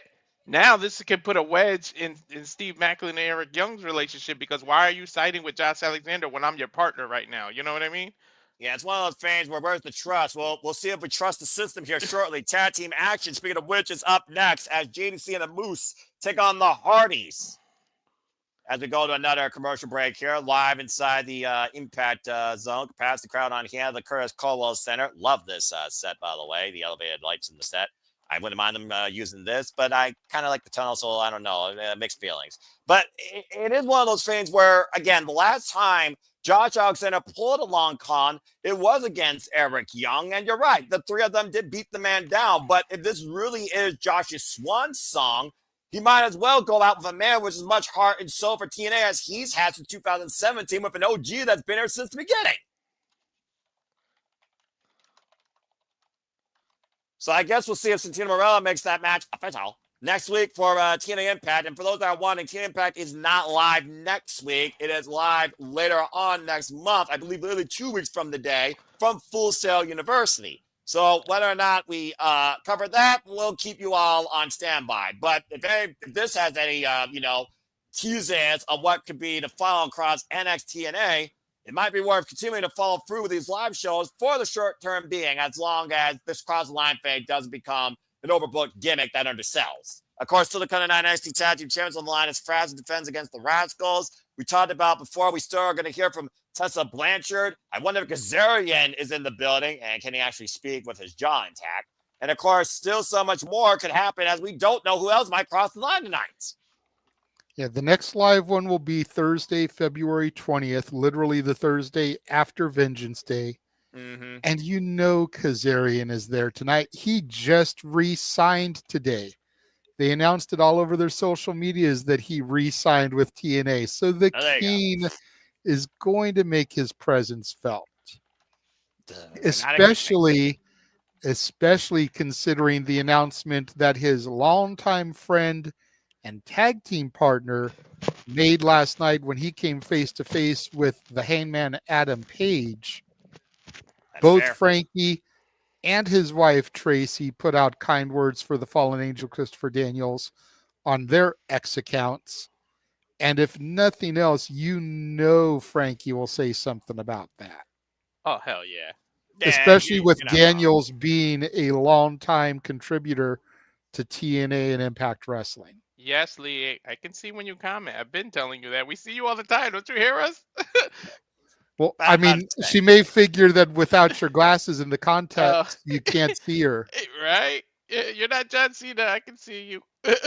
Well, we do know John Cena will be involved in the Royal Rumble. Of course, we'll be covering that next week. We also have Cindy predicting next week, Thursday as well. And stay tuned, folks, for No DQ when they do their official Royal Rumble predictions panel Thursday, 8 p.m. Eastern Standard Time next Thursday night. As we go back inside the Impact Zone. I have a question for you. Something you can think about, and you can shoot a message to Boss Man Rift here the next couple days. For bonus points, do we want to guess who will be number 1 and number 30 respectively for the Rumbles? That's 4 possible bonus points. That's a good idea. I'll definitely put that towards him after tonight's show. I like that idea. Meanwhile, do you trust the system? Because here comes the system in full tow at the system and tag team action. Of course, we saw Alicia Edwards try to go to bat for Brian Myers and Eddie Edwards in a losing effort against Steve Macklin and Eric Young. While JDC, of course, was watching Leon Slater take on Frank Kazarian on commentary. Moose being the only guy right now decked in gold and successful for the system Sunday night. Still the TNA X Division champion, sporting that brand new X Division championship. I trust the system tonight because there's a reason why the titles aren't on the line. I got a funny feeling. Well, we saw the system take on the Hardys twice last year, forced themselves to be disqualified and turn it into a tables match of resolution and lost. I mean, how many times does the system get a chance? Plus But that to Jezebel. the point that I made to you earlier, Walter, before Noah joined us here tonight, Uh-huh. do you have the Hardys eat an L after they've proclaimed that they want a shot at Fraxiom Mm-hmm. and put the system over just because the titles aren't on the line? Or do you give the Hardys the W here? That way they go strong into a potential match against Fraxiom to be the belt collectors again. Yeah, that's why I'm a little conflicted. I mean, maybe they get a cheap loss, like a count or something stupid. Like, I mean, it sucks for us, but it kind of protects both teams. Yeah, you talk about the Hardys trying to be belt collectors. Let's go back to the side of NXT. As I was saying earlier, the NXT, of course, Fraxiom were successful in defending their NXT Tag Team Champions most recently against OTM, while the Hardys have been eyeing them from TNA. DIY has been eyeing them from WWE, the current SmackDown Tag Team Champions. So Fraxiom's got targets on all sides, JJ. You might want to consider that. And that might be more realistic possibility. Speaking of tag teams having eyes on all sides, we'll find out on Tuesday if Bianca Belair and Naomi can successfully defend against the GTA rejects that Noah loves so much, Lash Legend and Jakara Jackson, as they look to bring championships home to NXT. There are so many things wrong with those women's tag team championships. It pisses me off just hearing they still exist, and it's not related to NXT or a team that should be carrying them or a team that should be challenging them. But I'm not trying to rant tonight, at least not for free. The Hardys right now competing against JDC and Moose after the cheap attack. A little poetry and motion almost with a running splash by Jeff Hardy. Lee actually likes Lash Legend. So do I. Lash Legend has grown on me this past year and a half or so. Lash, I'll give you credit. She has potential. The other one, jury's still out. See, and a lot of people say that Jakara is the better technically sound of the two. Lash has the star power, but Jakara is the more proficient. Yeah, we'll see who's the Marginetti and the Shawn Michaels of this team soon enough, depending on how long they last. But again, that's WWE's women's tag team. Good grief. Nice. Ripped down with the power bomb for a 2 count. Again, the women's tag team scene at WWE hasn't made sense since freaking Unholy Union lost those championships. The women's knockouts tag team champions haven't made sense since Inspiration lost them here in TNA. Elbow strike across the point of the shoulder blades. Great bump by JDC there. Mm-hmm. He was always a great seller. For those that don't know, let's remind people who JDC is. Dirty Dongo. You might remember him better as Fandango, the guy who beat Chris Jericho at one point at WrestleMania. And there's Alicia Edwards getting involved, the damn Jezebel. And then Moose from behind with a clothesline to the back of Hardy's head. That freaking cheat code. Dag made a Moose. Son of a bitch. And since Cimarella needs a banner from the building again and to fire her, she says one toe in the door. One of the smartest decisions Cimarella made last year. I almost wonder how effective the system would be without Alicia Edwards' tag. Here, the system is still here 1 year later after literally holding TNA hostage for the duration of last year. We saw, of course, talking about Mike Santana, who was still here from later tonight, of course. Mike Santana had a brutal Texas death match with JDC. Here's the cover by JDC. Gets a 2 count on Matt Hardy. Last year when he literally took the system down all by himself. Tag made a Moose. Nice setup there, of course. And Moose, not necessarily a tag team specialist, but again, Moose, a 5-2 complete player, former TNA World Champion, held that title for literally half of last year when TNA was reborn, beating Alex Shelley at Hard to Kill. Nice condensed graphic here to remind people what's going on tonight on TNA Impact Live. For those that didn't hear the Brag of Wrestling, JJ Williams run down the card. Like JJ, why don't you go remind people again what's ahead still to come here? Well, looks like coming up next will more than likely be the tag team titles for NXT as Fraxiom defends against the Rascalz. We'll also hear from Mike Santana. And in our main event, you've got Joe Hendry defending the TNA World Heavyweight Championship for the first time against Matt Cardona. I noticed they're not promoting the Tessa Blanchard thing. I wonder if that's been stricken for Mike Santana in his place. Yeah, I don't think my Santana originally was scheduled to speak. So that's a very unique point there, JJ. And of course, we know Tessa Blanchard had an incredible match with Jordan Grace. Jordan Grace's son, of course, you can see across all TNA and social medias and her friends' social medias, of course. Tag from Master Jeff. And Jeff Hardy, the charismatic name, a former TNA World Champion in his own right. Manhattan drop, drops Moose, double leg takedown. Uh-oh. Oh! Right in the mommy daddy button. Yeah, a little bit of right between the uprights. How fitting for a former football player. Elbow drop. Here's the cover. A hook of the leg. Gets a 2 count. JDC with the opportune save. Of course, JDC joined the system last year after causing the Nemeth brothers against Brian Myers and Eddie Edwards at against all odds for the TNA Tag Team Championships. Where's the face? Moose prone in perfect position. Jeff Hardy taking his shirt off. You know what's coming here, ladies and gentlemen. And Moose, by the way, has not been pinned since Brown for Glory last year with Mike Santana being up. There's that Chica Alicia Edwards again. JDC coming to Moose's aid. Matt Hardy taking JDC down. Things breaking down during this tag match. Twins up fair on the floor of JDC by Matt Hardy. Did you see the Moose way he back landed up on to his ankle? feet, though. Oh, my gosh. Moose just springing up to the top rope with some cat-like agility there. Very LA Knight-esque. Hardy able to drop him down back into position. Uh-oh. And the Swanton Bomb connects. Hook of the leg. Oh. Jeff Hardy just pinned the X Division champion. You want to talk about belt collector? That might give him a one-on-one. I was expecting JDC to eat the pin if they lost, not Moose. Agreed.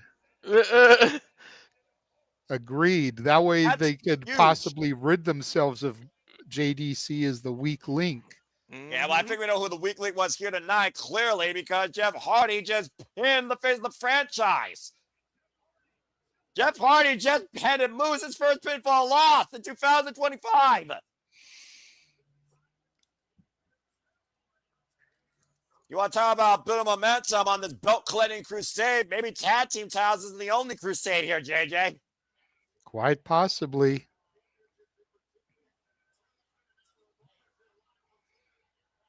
Well, I truly am shocked by that. I don't think Jeff Hardy's ever had the X Division title before. No, he hasn't. He's only been a TNA World Champion and a former multiple-time TNA Tag Team Champion. Speed Up Tag Championships for the first time ever. We know we're going to have NXT Tag Team Championships defend. What? Oh, 23. Here we go. It is. This kind of feels like when Jericho did the Save Us thing to me. Yeah, but now it's during the Hardys and what? Wait. Today's the 23rd, but ooh, interesting. They did it during the Hardys. the hell was that about? Don't know. Redirect?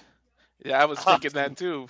Change of plan. Okay, maybe? well, that being said, that's still super freaking huge. Jeff Hardy just freaking pinned Moose, clean out the whistle.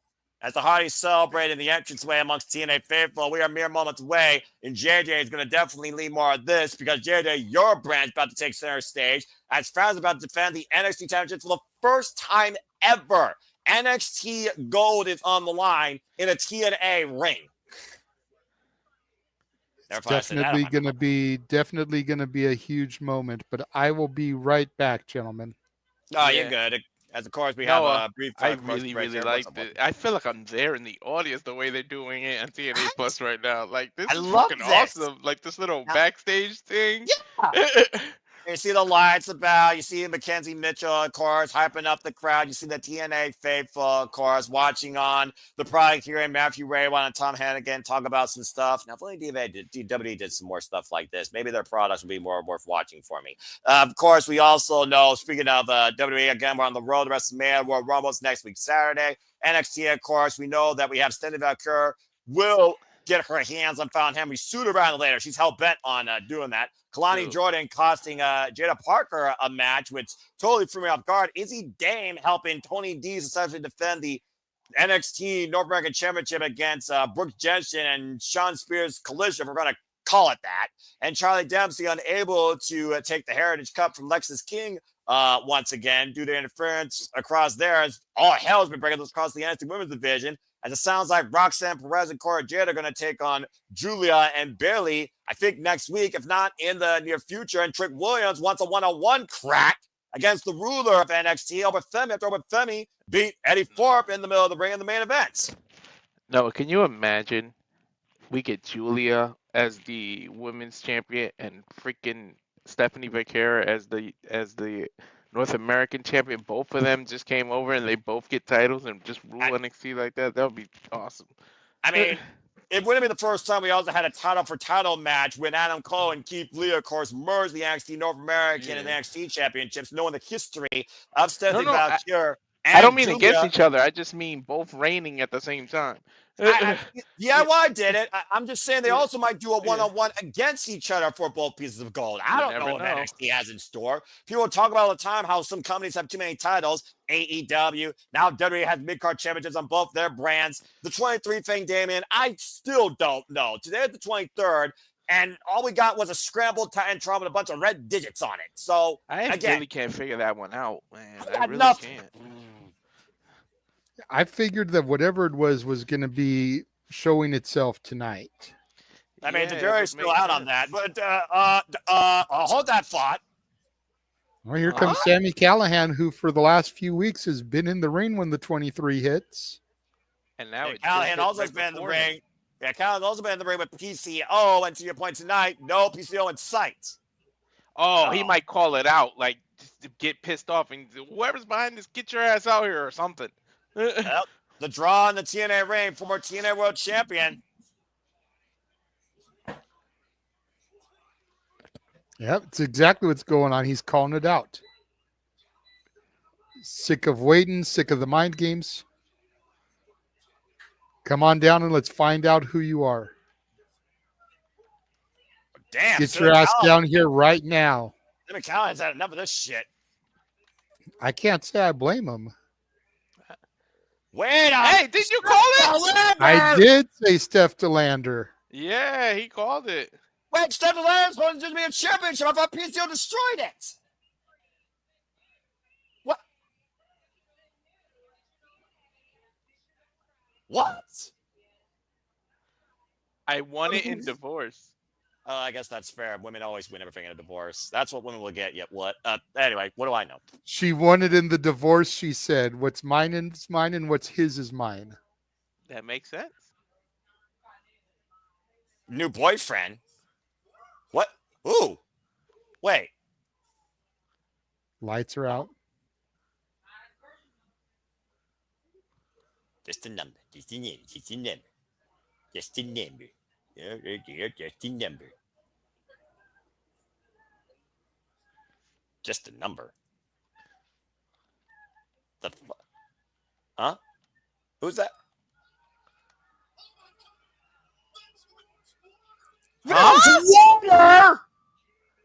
Former GCW heavyweight champion! What the hell is this madman doing here? And she has just bestowed the Digital Media Championship on him. Oh, and right to Sammy's face! Vance Warner from GCW just crossed the line at TNA! You want to tell us that's completely nuts? This guy wrote the definition of insanity. Oh, Jesus Christ! Damn, I think they're dating in real life with that shit. Vance Warner? Well, that was TNA. Kept me guessing again. Well, I wouldn't have guessed that. Nope, not a million years. I was at least half right because I called Steph DeLander. You sure did. And apparently Steph DeLander divorced PCO. Man, really, what is? Well, that just goes to the whole gimmick that's going on as far as PCO being done with the company. Can't have him be kayfabe married if he's not in the company no mo. I suppose that's true.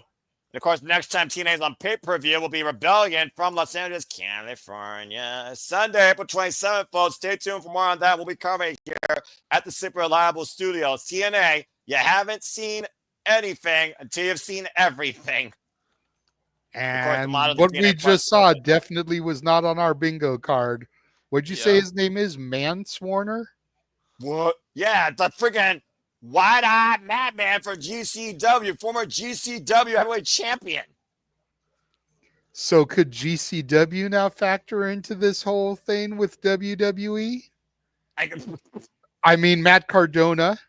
Well, you want to talk about Warner in WWE? There is your liaison of NXT, JJ, the lovely Miss NXT. Aliana Grace. And for those that don't know, that's Dota. You are grown up. You are all grown up. And I forget what the website was. It might have been Busted Open, but she did an interview with somebody lately breaking down her heritage and her genetic makeup. Very, very interesting, because I didn't realize how many different ethnicities made up both Santino and, of course, by proxy, Ariana Grace. Very interesting stuff. Weren't you That calling being for said, the, here's the something that's relationship interesting. to be on TV for a long time? Yeah, right.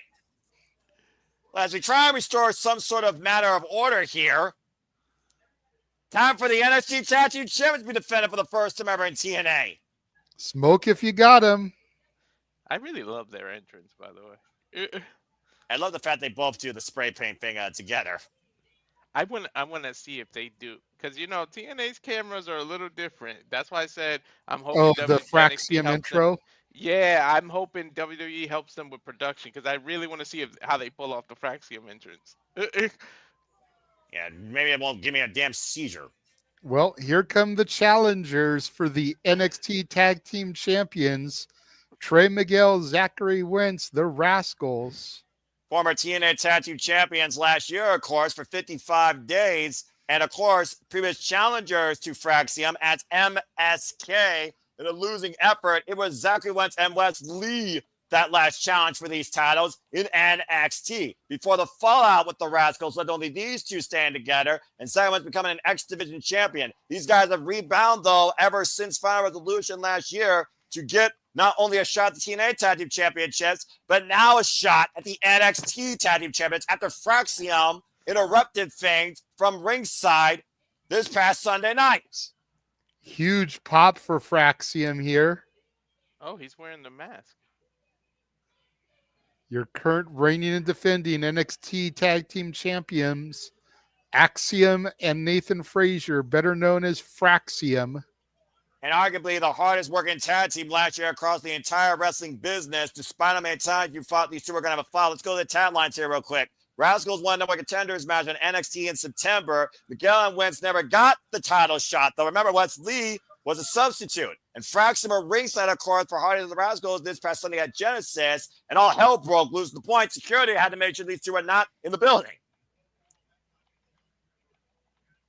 There you see those NXT Tag Team Championships, probably the best looking Tag Team Championships in WWE in a long time, especially across the current roster escapades of physical titles. Axiom tweeted out this morning, in 2008, TNA started airing on TV in Spain. Someone tell 10-year-old Axiom that one day he will be making his TNA debut while defending a WWE title, as he gets to start things off in the ring here with Trey Miguel. Former three-time X Division champion, of course. Oh, a drop kick. There is no specials for TNA Impact in February, but of course we have Sacrifice in March, Rebellion in April, and Summerversary in New York from the UBS Arena. And so much more to come here, folks. Stay tuned. TNAWrestling.com and the Silver Studios. And they keep you coverage across all the biggest specials, pay-per-views, and PLDs across all fans wrestling. Shout out to W fam on the social medias. And I was right now, kick from Frazier to Trey Miguel there, to your point. Up Yeah, and you know, over goes Frazier. About to say, JJ, I noticed Fraxiom here is wearing a face mask here. Something happened to his nose recently against the OTM. What's that about? I'm not sure, because I missed a week or two with my crazy work schedule here lately. Oh! Nice drop kick from Miguel to the back of Frazier's head, though. Gets a 2 count. He did get attacked by them, but it wasn't nothing crazy. That's that old injury, I guess. Maybe he re-aggravated it. Possibly. Yeah. Manhattan drop. Double team offense here by the Rascalz. There's the last chance. Refollow drop kick right to that protective face mask. There's the cover by Wentz, who's now legal. Gets a 2 count.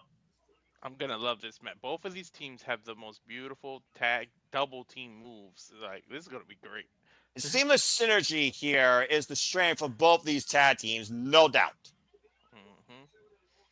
Of course, And we you can talk know, about we mentioned earlier that Jordan Grace tweeted out about Ultimate X being WrestleMania.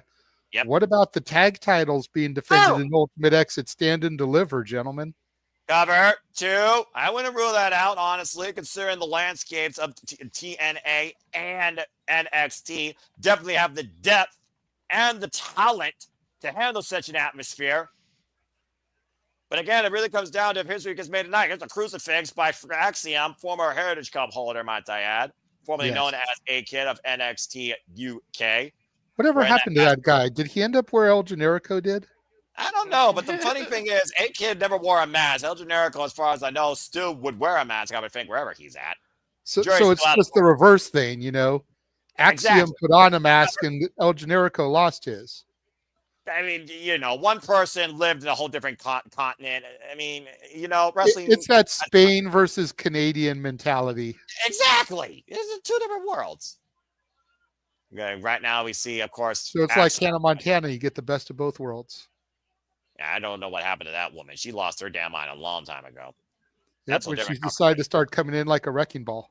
That's what it's like. All right, I broke Walter. My job's been done.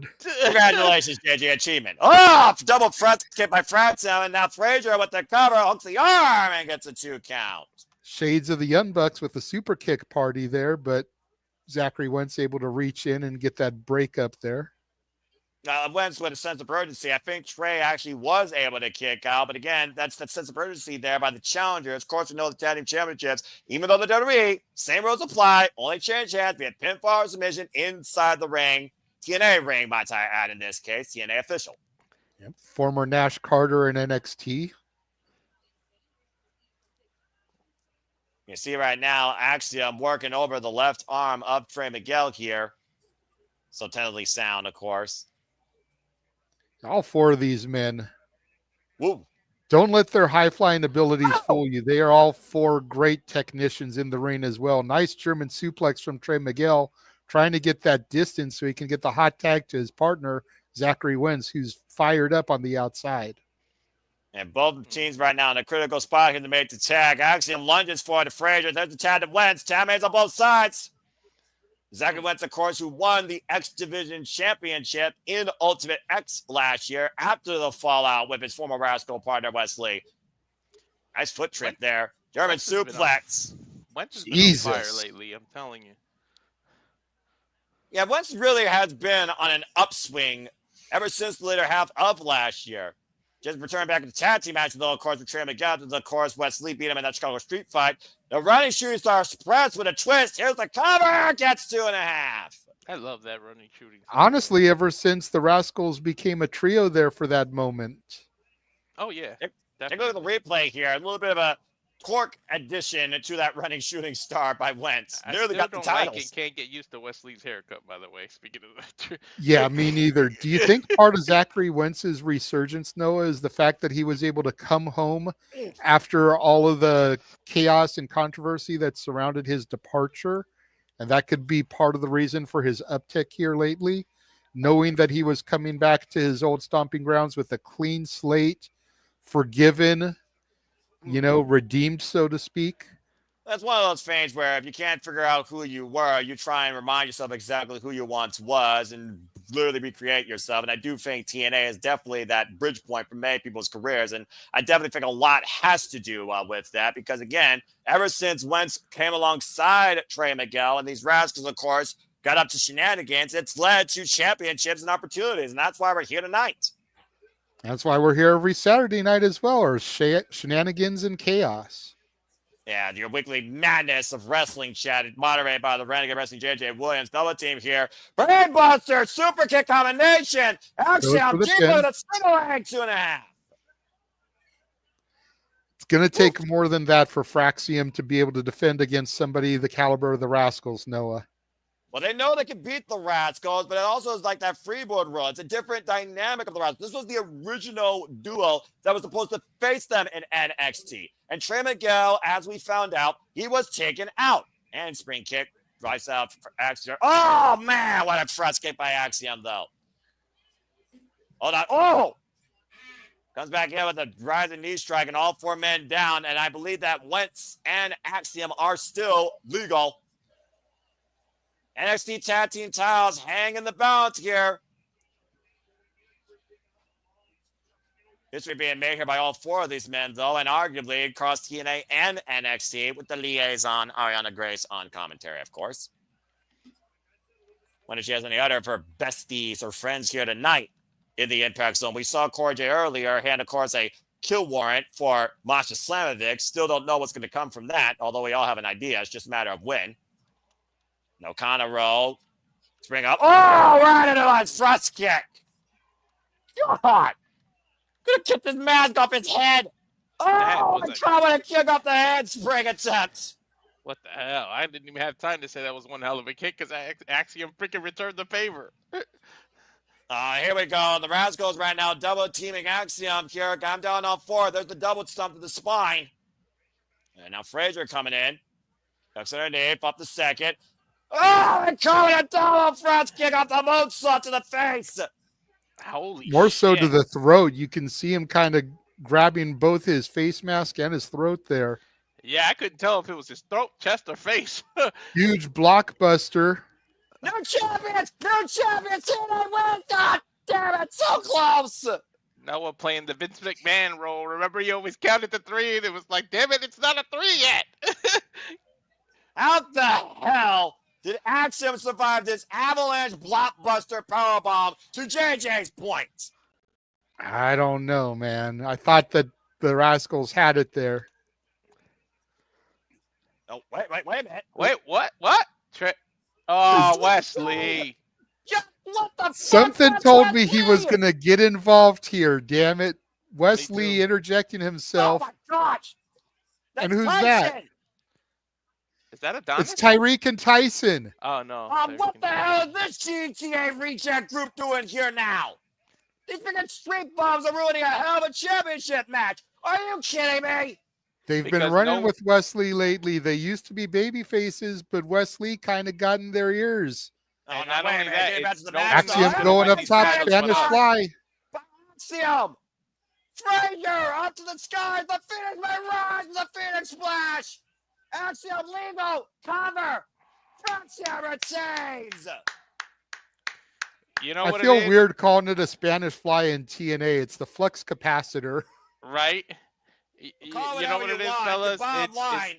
It's the Yeah, go tag ahead, teams Bob. are thinking nobody's winning these belts but us. We're not going to let an outside people win. That's why they interfered. Yeah, that's more than that. Wesley cannot stand the fact that his friends have been far more successful than he has. So what does he do? He comes home and he costs them. Again. Either way, You know what- Fraxiom, a tremendous history made as still they stand the NXT Tag Team Champions in the TNA ring. Walter, You know, huh? what did I say at the outset tonight?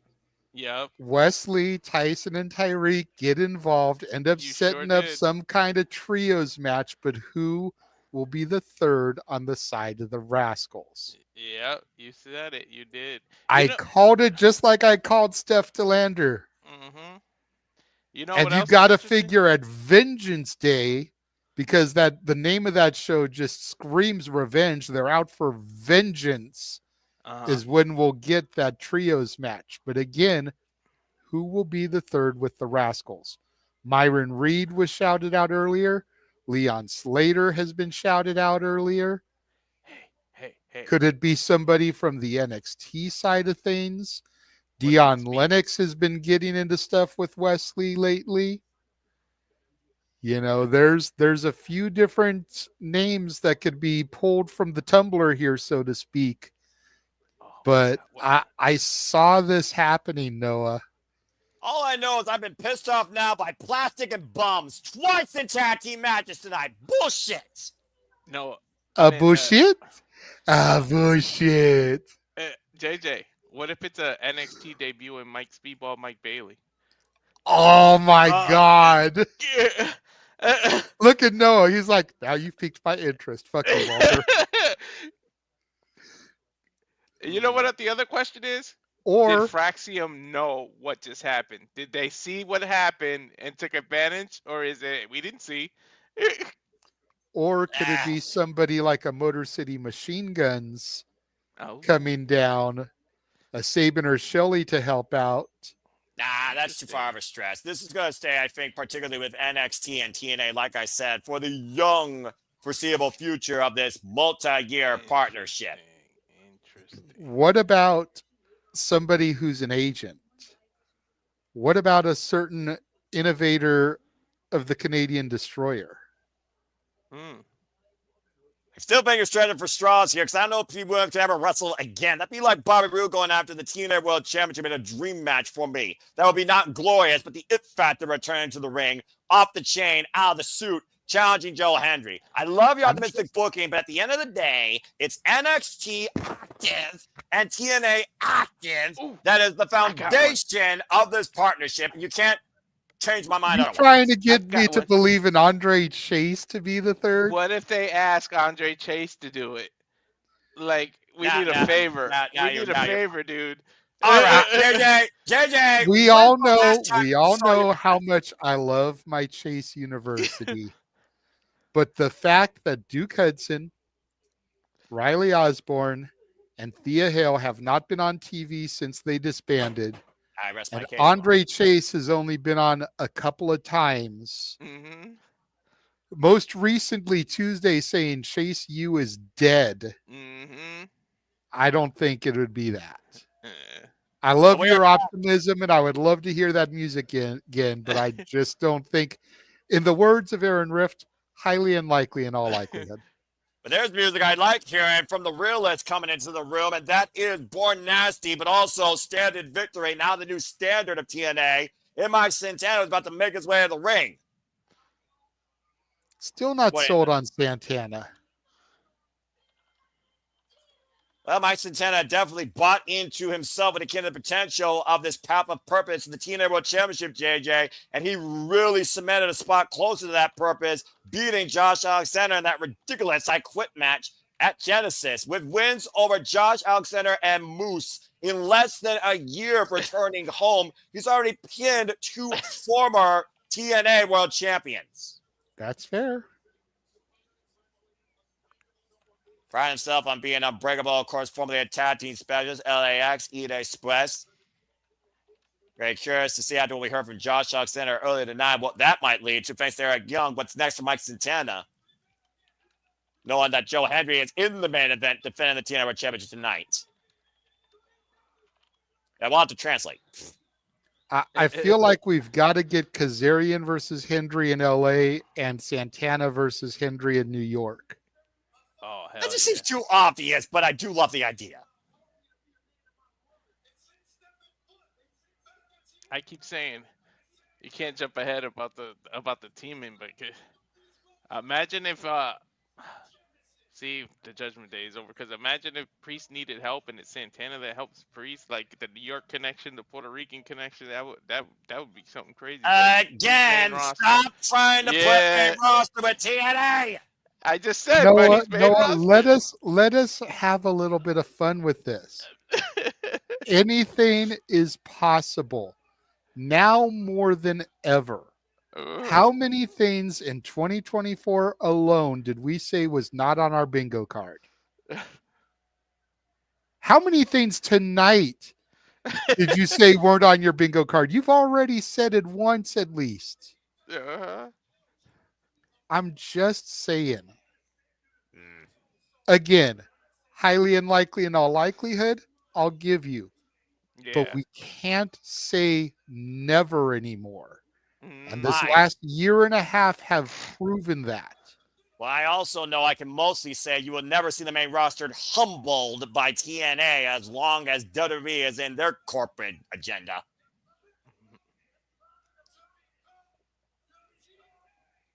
But how many main roster guys are former TNA guys? Exactly. AJ Styles, Ron Killings, Motor City Machine Guns, Gallows and Anderson. I so want them to mention. Wait, what? Hold that thought. going Hold on the here? phone. Wait a second. No way. What is this? Mustafa Ali. Oh! Oh shit, he's back. I forgot about this dude for a minute. Emily, we trust the former history maker last year who crossed the line in TNA and won the X Division Championship last year in February and held on to it all the way to Slammiversary. Believe it or not, this actually makes sense because we just had a president sworn in Monday. So he was the president. Mustafa Ali kind of had this president kind of was sworn in vibe. Monday. I thought we had a damage orange. Yeah, this kind of makes sense if you think about it. Yeah, this makes sense. Now all he needs are a couple of good hands. Stop it, JJ! Anyway, welcome back, Mustafa Ali. Say what you want. He had a great Nice exhibition. reaction for Ali. Yep. And Ali we trust. Again, man that brought the X Division Championship to even brighter heights during his incredible run. Ali telling the audience to settle down.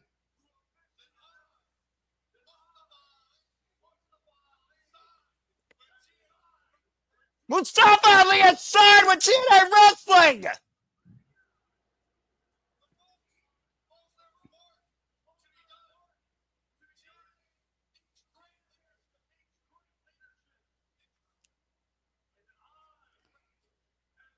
I mean, hey, we all need a great leader somewhere. But what?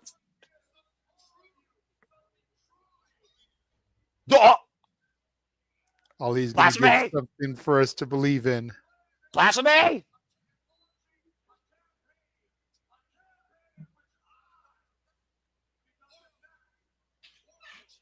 What? Okay. I'm here for it.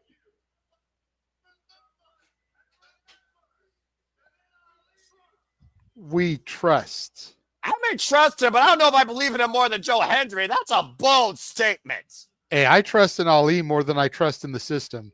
Well, that I will agree with. And that being said, Mustafa Ali has returned to TNA and has officially re-signed with the company, much to the chagrin of Mike Santana, who thought his path of purpose remained uninterrupted. Now he has to do Mustafa Ali on that path. I was going to say, you see that side eye from Santana? Like, motherfucker, this was my moment. You're right. Plenty of eyes on the TNA World Championship in this new era being led by Joe Hendry. Nice little rivalry. Now outside of Tessa Blanchard's locker room. That lady has got one hell of Well, a she's chin. up next. Uh-oh, the undeniable diamond enters the impact zone next, folks. Okay, again, main roster, I'm always going to be like blah, because it is blah, and you can't tell me different because I know they're corporate blah. But that being said, Mustafa Ali, what the hell? I haven't seen him since NJPW. We haven't seen him in TNA since he lost the X Division Championship to Speed on My Belly at Slammiversary against Earl Hebner. Now he's re-signed with the company? I'm telling you, it fits perfectly his gimmick with what just happened Monday. I'm telling you, the timing that's what it is. Well, I mean, they are in Texas, so I guess you might be somewhat right there. I don't know if he supports the... Never mind. Not trying to go there. But that being said... I don't want to go there, but I'm just saying the gimmick fits what just happened. Okay, I'll give you that. I'll give you that. But still, good grief. Well, we may not trust the system, but then Ali, do you all still trust? Do you remember your prime candidate? Now I got Chelsea Green, Mustafa Ali leading America. This country might actually be great again. One of the What? best. One of that the being best said, X Division title reigns of the last few years. I'll tell you. he made history with Chris Sabin, main eventing No Surrender last year and winning at that title. We have not seen the X Division Championship main event, a TNA show. JJ knows this verbatim since the early 2000s. 2006, I think, or 5. It was one of those 2 years. I can't think off the top of my head right now. I've been frazzled by fantasy booking, main roster corruption, and TNA, and freaking Mustafa Ali now trying to make TNA more motivating than Joe Hendry. How dare you? Make TNA great again. I'm so glad he's not wearing that type of hat or didn't say that. Give You it hurt me. time, bro. No, I won't. Give it time. No, I won't. No, I won't. No. That actually makes sense because TNA. Thank Great you, before. Walter. Damn it, I'm in a handicap tonight. We love you, Noah.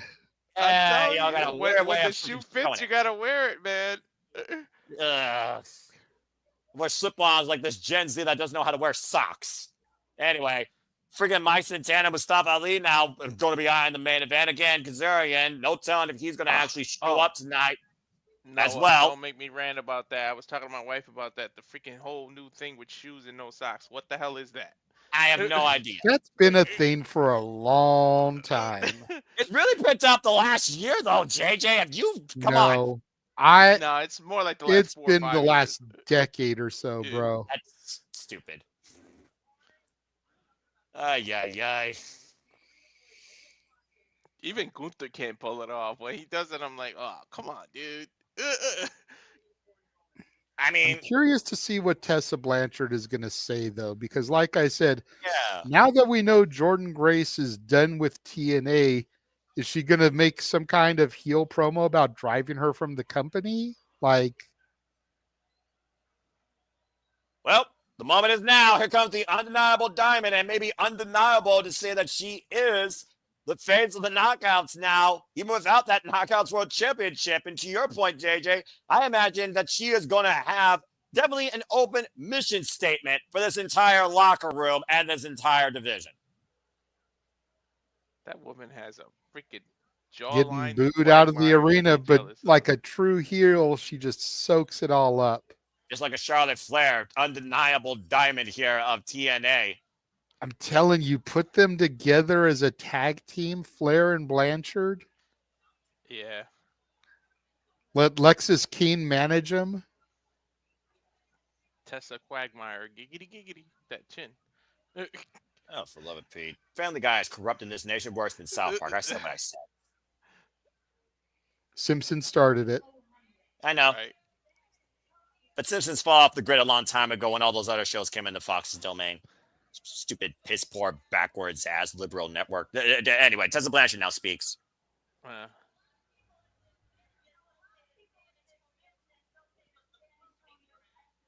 Proving ground. It's true. Shawn Michaels, Eddie Guerrero.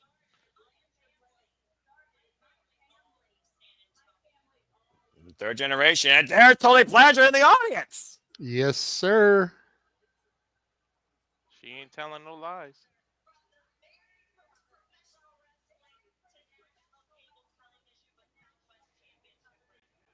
Oh.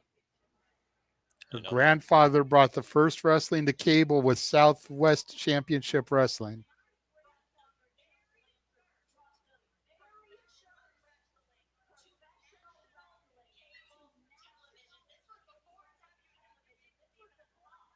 Wow. Whoa.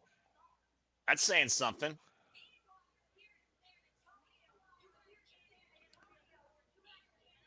Damn, she is taking. Damn. You went there. Fired. Hey, Shots she's out of line, but she's not wrong. Even I have to Right? agree with that. Sorry, Spurs.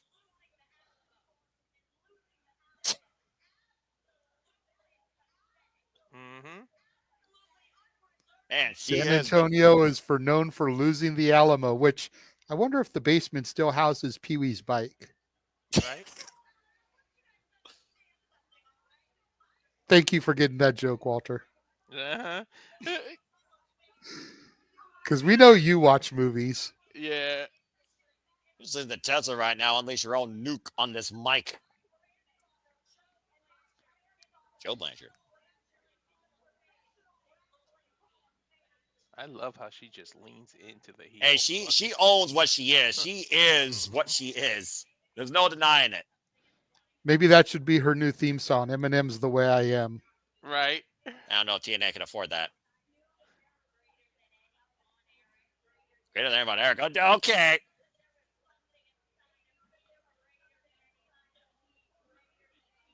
Oh. Okay. She is dropping bombs, dude. Hell yeah, I'm liking it. Calling out all the families. Damn.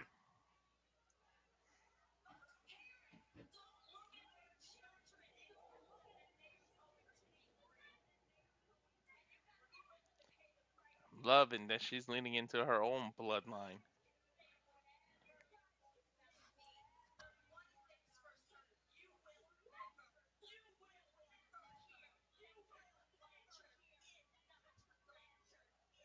I never said she wasn't. That's fair. You may hear a lot of things about Tessa Blanchard, but you will not hear that she is not great. They built in the ring. She said, step up or shut up, and she took out the trash.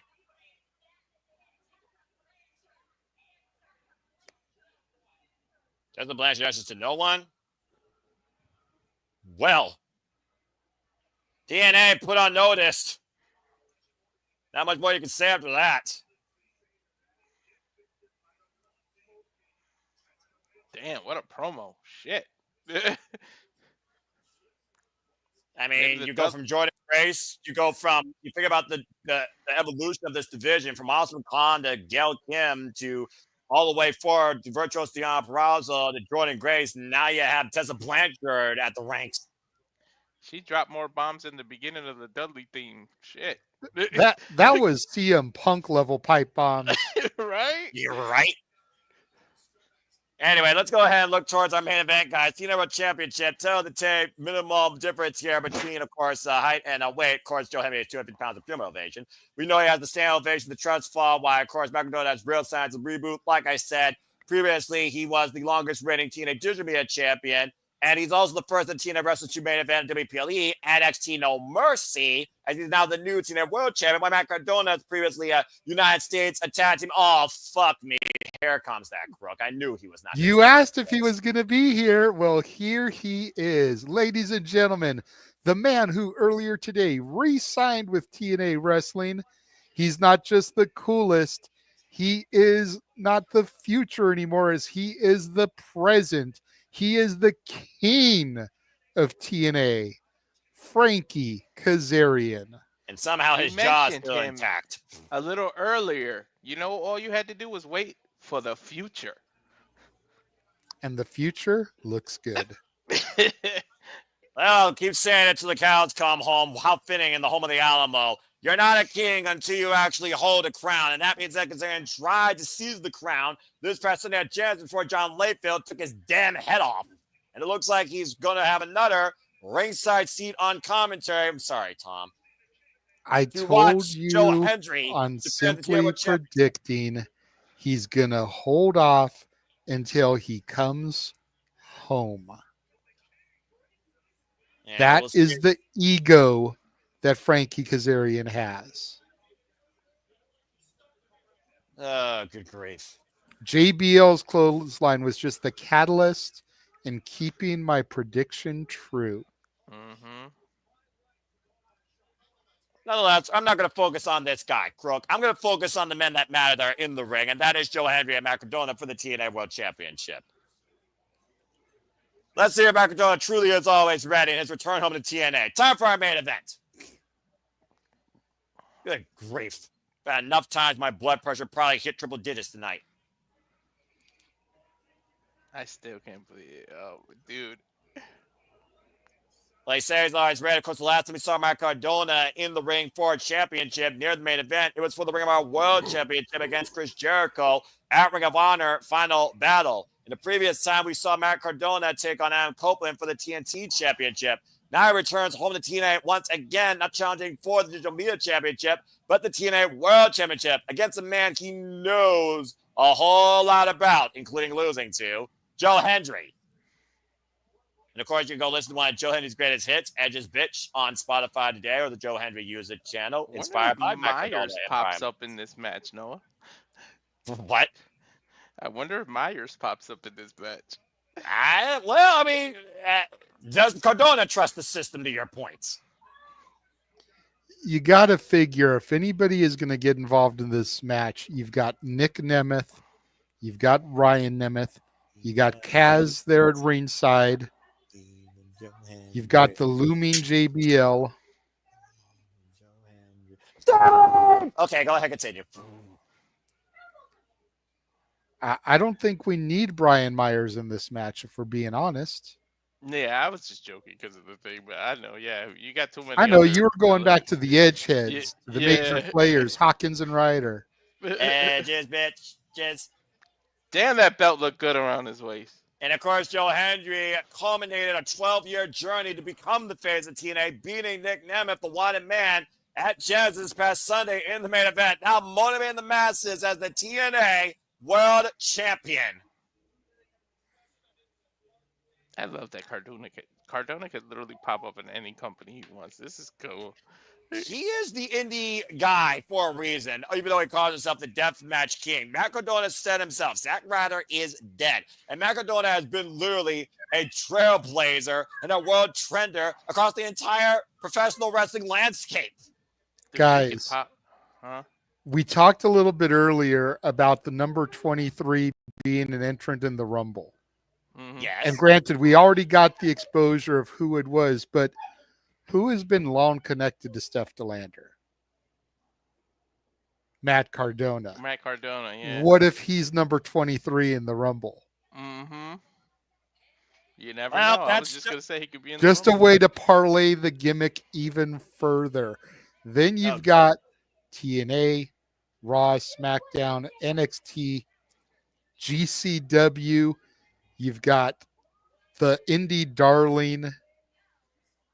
Bro, just think about it. Let it marinate in your brain, Noah. I'm focusing on the present right now, JJ. I see what you're trying to do here, but again, as soon as I hear WWE, I'm like, it's for his main roster. But Royal Rumble, I am more optimistic because it's supposed to be that type of show where you don't know who's going to come out. But I do know this. I believe who's going to come out tonight as the winner is 250 pounds of pure motivation being introduced by Mackenzie Mitchell. Welcome back home to TNA, by the way, again, Mackenzie. And that is Joe Hendry. And right now, that's the only name that matters to me. And the only company that matters to me right now is TNA Wrestling. And TNA Impact, the number one trend across the Twix, the X, the Twitter, the whatever you want to call it, the Elon Musk's driven device of madness. What? As, of course, Joe Hendry right now, again, first ever defense as TNA World Champion, live next on TNA Impact. Of course, I got to do a conversion before the match actually starts. We told you that we knew they were going to throw something. I said, there's got to be some surprise or something. I mean, without something, with how big this show is and how important this is, I'm not surprised one bit. What I wouldn't give to see Chelsea Green show up and challenge Masha Slamovich, then I will buy into JJ's madness of the main roster, as Matt Cardona is probably insulting San Antonio or saying they shouldn't believe. Now, this is the only thing I don't like, because I get it. You don't sell this on the service because you want to make sure people actually go to the show and buy a ticket. That's what actually makes the experience exclusive. But still, damn it. Anyway. Again, I will always have my begrudgments against the main roster of WWE because it's the main roster and I just know how they work. But the optimistic booking of JJ does excite a tiny bit of my mind to almost come out of the vault and believe in it. A tiny bit. But I still believe far more in NXT actually being much more of a collaborative partner with TNA in the main roster of WWE for the foreseeable future. Even with the Royal Rumble looming. But God help me, if Joe Hendry shows up in the Royal Rumble and I got to deal with fucking football. Ugh. Bad enough I don't watch movies. Hey, I'm just saying, like, at least if it happens, you've only got a couple of games left this year that Thank you've got to Christ. worry about. Yeah, they just had to be the two biggest, stupid, longest games of the year, including the freaking Super Bowl. The only reason I don't care about the Super Bowl is that the bunny, Team Buffalo Bills go in and freaking win it. Did you just make a football reference? He did, very much Hell so. throws over. Joe Yes, Henry's I did. going to be in the Rumble. Shut the fuck up. Damn, Yeah. Noah. What's it, Walter? Dang, I'm he on just mood treated tonight. me like I'm on mood. Josh. God damn. If you want to hear Noah Classic Airheads. ranting about football, super chat, super chat, super No. chat. No. We Y'all are know not. you want it. No, we are not going down that proverbial path of madness. I'm supposed to be in a good mood. This is supposed to be my moment. It's Joe Hendry in the TNA World Championship in the main event. I had to deal with fucking plastic silicone airheads, freaking cheap-ass bum ripoffs from Grand Theft Auto, and now you got me freaking ranting about fucking football. Well, I love that they're showing this for us, that at least Matt's on the mic and this in the audience. It isn't just them resting like the pandemic caught the females wrestlers doing. We don't talk about that era for so many reasons, all right? What I the will hell is say- happening? I will say, and I know you guys don't have commercials, but they just showed a commercial on Access TV for that Eric Young record album show. I am curious to see that. See Okay. EY outside of the TNA ring as he talks to people about music. Well, that Bell being is said, guys, founded, and here we go. Joe Hendry with his first defense as your current reigning and defending new TNA World Heavyweight Champion as the king of TNA puts his arm around Tom Hannafin. Crook. And no JBL in sight to stop him from Yeah. cashing that in. They Yeah. also did- well, I mean, again, you're talking about, again, the impact of the night, pun intended. Mustafa Ali, Mike Santana. You know Nick Nemeth is going to want a rematch at some point. He's probably entitled to it. But a shove there by Joe Hendry and Matt Cardona. And Walter, they are in San Antonio, which is exactly where Raw was. And who was on Raw? Mhm. JBL. Did he JBL. do anything of actual importance? No, Okay. Then it I was a don't give wasted opportunity.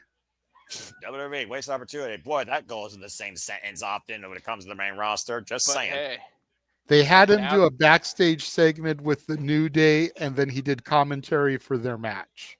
exactly. But TNA might need him to pop up here for the Ryan and Nick thing to get their. Mhm. So And he's a Texan anyway, so it's not like it's going to be a huge deal for him. exactly. It's not like they got to fly him in. And let Takeover Head Scissors Escape by Joe Hendry and Matt Cardona in the early going exchange here. The smirk on Hendry's face. Again, Joe Hendry knows what Matt Cardona is capable of. He also knows how to beat him. Get to the midsection. I mean, again, Matt Cardona, though, I mean, you name a company that's not WWE, Matt Cardona has been there and probably wrestled somebody for a championship and has won many championships as well. That's Have a fair. shop here. And Matt Cardona right now, Joe Hendry unfazed by that. Shows Matt Cardona in the corner. Knife edge shot by Joe Hendry to Matt Cardona. Jobs in the chest right now. Cardona looking for a preview. The other corner, pushed off on the referee. Almost a small bump there. Referee no selling like he's some AEW wrestler. Irish whip reversal. Irish whip. There's the drop down. And Cardona up the ropes. Great agility by the TNA World Champion. The side stab. And catches him with a knee. Huge Joe Hendry- rising knee there to your point from Joe Hendry. Joe Hendry, of course, who has been on the upswing ever since beating Josh Alexander at Victory Road last year. Now Even holding further Cardona. back than that, if you want to be honest, ever since Yeah. he first appeared on NXT television, Well, that's when he Joe broke out Hendry has as, had of a course. huge upswing. But I mean, to be fair, you're right. Because exposure. The key for there is exposure. And of course, he also challenged for the NXT Championship in the main event of NXT No Mercy. But again, Joe Hendry 2024 was a viral year for his career. He was the viral breakout Yeah. moment of the entire wrestling industry. TNA fans even voted on that as the moment of the year. The Yeah, moment was but- the year itself. And now he leads this new era. That's the one award I think that the no DQ fans got wrong, because Joe Hendry was the breakout star of the year, And not no D- Jacob Fatu. With all due respect to the individual opinions of the No DQ Galaxy, I think I've said this before when it comes to the awards. The fans are fucking stupid. That being said, Matt Cardona right now getting the better of Joe Hendry on the entranceway. And Matt Cardona, I mean, talking about night of history making upsets. Imagine Matt Cardona beating Joe Hendry tonight. Hoisted Joe up on Hendry the shoulders, catching though. Cardona there. And again, the TNA World Champion, 250 pounds of pure motivation on pure display here. Oh, God!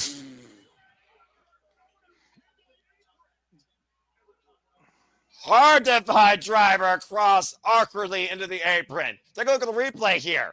I don't want to. I felt it enough the first time. I don't need to see it again.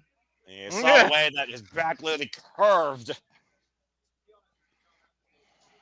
Once then hoisted up, and Cardona rigging the eyes of Joe Hendry. Breaking move free by that Cardona. time. Not going to have it a second time. If we see Matt in the Royal Rumble, like we've literally have seen him in this year alone in every major company. This is ridiculous. Well, this year's just beginning, Walter, to be fair. I I'll say know, it's- that's what I mean already. Well, anyway, this match will continue during the commercial as Joe Henry's trying to get feeling back in that right shoulder being pushed into still ring stats. Of course, covering my shoulder. Can't hoist him up for the standing ovation. That's true. That's what everybody attacks. But look at how thick Matt Cardona's knee pad is. You know, that's a target right there. We know his history of injuries. Yeah. I'm about to say, The- yeah, how many the, times um, has this guy been out? To Emmanuel's point, I don't know if that was a better attitude adjustment than Cena, bro. That was a messy AA, to be I fair. know you're anti-Cena, Emmanuel, but I wouldn't go yeah. that far. Yeah, even I have to agree. There are moments, fleeting moments here in the Survivor Studios, folks, where Jade and I actually do agree. We don't necessarily butt heads with each other. And this is one time I have to agree, considering John Cena's been doing the AA since freaking 2003. Since If we're he's being been doing honest, the Noah, AA we since agree FU. more than we disagree. Oh yeah, This you is guys do. probably fair as well. But when Yeah. we disagree hardcore. You damn Hell fucking yeah. right. Damn these European uppercuts. Yeah, I'll see, tell I'm you. on full commercial, so y'all got to call this. Oh, well, again, it's silent. This is the first time I think we're actually looking at a match during the commercial break. It's a cover by Cardona, gets a 2 count. And it's Right. not picture in picture, which is what I also love, despite the fact it's silent. So notice one word I have not said about this company's streaming presentation tonight. Well, usually you get a TNA will be right back screen. Like they haven't done that. Well, they can't do that when it's live. Exactly. That's the But difference, anyways, yeah. Walter. We're live tonight. We're not pre-recorded. Yeah.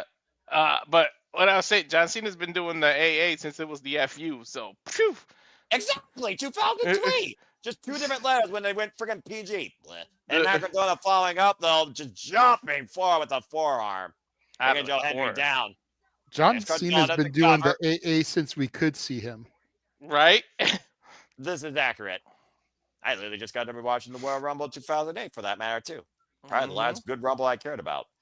That being said, Matt Cardona right now getting the better of Joe Hendry. Of course, next week, folks, the WWE Royal Rumble returns. Indianapolis. At least 10 men right now, probably on everyone's minds for the men's Rumble alone. The women, jury's still out as far as shows up. Jury's still on that too, but there's probably more optimism in that. So stay tuned, of course, for No DQ and Survivor Studios with coverage, predictions, reviews, and of course the return of the WWE Predictions League. Good luck to everybody in and out of Team No DQ, including not limited to Walter and JJ and Emmanuel, who looks to try and maybe beat Arlene this year. And Look that. at They Noah, they look need at to that neck place a crank. bet early on in the year. Be like, see who wins and make a bet between the two siblings. I don't think Emmanuel wants to do that. Whoever loses owes the bigger PayPal to one of us or super chat. Owes the bigger PayPal. But freaking bet on your pony. Well, Who that's wins the that would be a Predictions bet League? between them and us, though. I'm saying they need to make a bet between each other. Yeah, that's what he's saying, Walter. I'm about to say what you're trying to do here. And we are back here live, TNA Impact Live, TNA World Championship on the line. Joe Hendry defending against, you heard me correctly, Matt Cardona. On a night where we saw Vance Warner cross the line, step to land a return. Here's the cover, nice sons of foot rover, and 2 count. Where Frazier says to retain the NXT Championships against the Rascalz. Schoolboy covered by Joe Hendry gets a 2 count. Facing those Grand Theft Auto reject bums and Wes Lee returning home. Hook of the leg, near leg, 2 count by Joe Hendry on Matt Cardona again.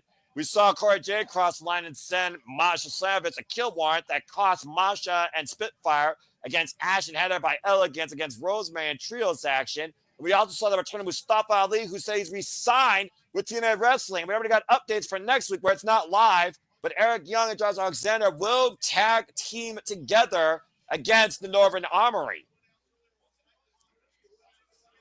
Ali will be in action next week as well. as Oh, you good mentioned, grief. fresh back, just signed a new contract with TNA Impact. Ooh. Oh, And we'll hear from the former champion, Nick Nemeth, next week as well. and after Wes Lee crossed the line and returned home, I'm sure we'll get more follow-up from that either across TNA or NXT in the near future. You see Macadona right now working over the neck of Joe Hendry. Nick Nemeth worked heavily on that. Here's the cover, hooked in their leg, got a 2 count. We saw this past Sunday. Yep, and for he's been those of working- you in the San Antonio area, they will be taping that tomorrow night for air next week and beyond. So come back to this venue and see what happens before we do. As somebody who went to a TNA Impact TV experience, I highly, highly, highly recommend it. Hendry down to a knee as Macadona applies the guillotine. And he's got the legs wrapped. To your point, though, he's been working on his neck the whole, if you're watching on Access commercial break, if you're watching that, plus the whole silent time, he was doing neck cranks, and he was working on Joe Hendry's neck that whole time. The strength of Hendry, though, able to counter and turn that into a vertical suplex, Walter. Mm-hmm. That was beautiful, too. That just shows 252 pounds of motivation. That's some Pure strength. motivation. And again, everybody believed, and Joe Hendry achieved. We still believe tonight as he's in his first TNA World Championship defense. Of course, we also have Kazarian Crook on commentary at ringside as well, still holding the How is he a crook? He hasn't stolen anything yet, Noah. Mm-hmm. He's been crooked ever since he came back home to TNA and calls himself a king. No, he hasn't. Hey. We live in America. Guilty until proven innocent. I mean, innocent until proven guilty. What? You Guilty are until making proven him guilty. innocent? Now, I will admit that the King's antics have been a little questionable since turning full-blown heel, but not since coming back to TNA. Mm-hmm. Fine. Since When TNA he returned had that last match February, against Alexander at, what was it, Emergence? He wasn't crooked then, Noah. Overdrive, but I'll give you that. Overdrive, But excuse me. no, you're fine. I understand the history. Nice, a straight jacket, tipped down there by Macadona. It's a 2 count, hook in the far leg. I will say this. Ever since last year when Tina was reborn, it was the night after Hard to Kill when he betrayed Eric Young that Kazarian proved how crooked and self-absorbed he is.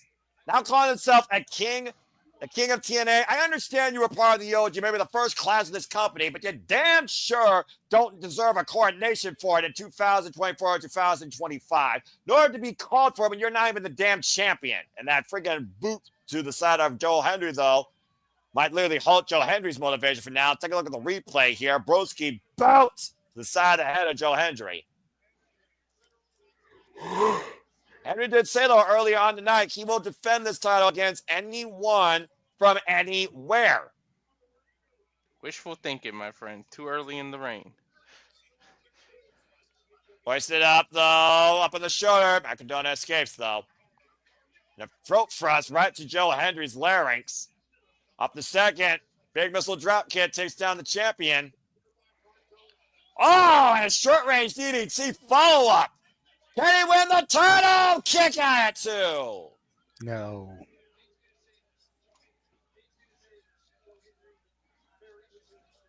You see Macadona right now grabbing his head and neck. The beauty of Joe Hendry, though, that the fans truly are motivated by is the fact that he has been literally fighting for them, through them. He's shown his resilience. He's shown his will. He's shown how much he's been tested and how far he's willing to go. Oh, that was interesting. Hoisted up out of the back. And, oh, no! Since we're in San Antonio, Texas, I'm telling you pretty much, Joe Hendry is doing the boyhood dream Shawn Michaels story from WrestleMania 12 right now. And I literally said that Sunday, and it should be over right now, but we got no damn referee.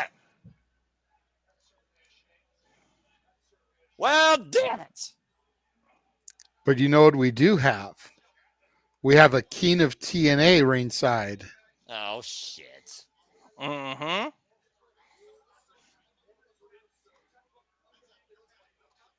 But I'll say, just what we need, an underhanded tactic by somebody here in TNA outside the match. Been the story of the night so far when the matches actually have mattered with championship implications or teases. Oh, a low blow! Of course. Of course. They're calling Connor Cardona the big Jordan Grace for the Digital Media Championship, for Pete's sake. I had enough low blows to last a lifetime with AJ Styles and Shinsuke back in 2016 or whatever it was. It was 2016. We don't talk about that for reasons. And Cardona right now eyeing the TNA World Championship. Don't eye it too much, though. You don't want to get distracted. How far are you willing to go for the gold? That's what Matt Cardona's thinking right now. And again, there's no referee. There's nobody that can stop him. Wait a minute! What the hell? Thought you said there was no one that could stop him, Noah. Wait, hold the phone. What? Clothesline from hell! JBL just knocked the head off of Matt Cardona. Come on, Frankie. Confront him. What the hell is John Layfield working for? What? Look at this face off. Dude, JBL doesn't even know what he's doing, man. I'm pretty sure you're right there, Walter.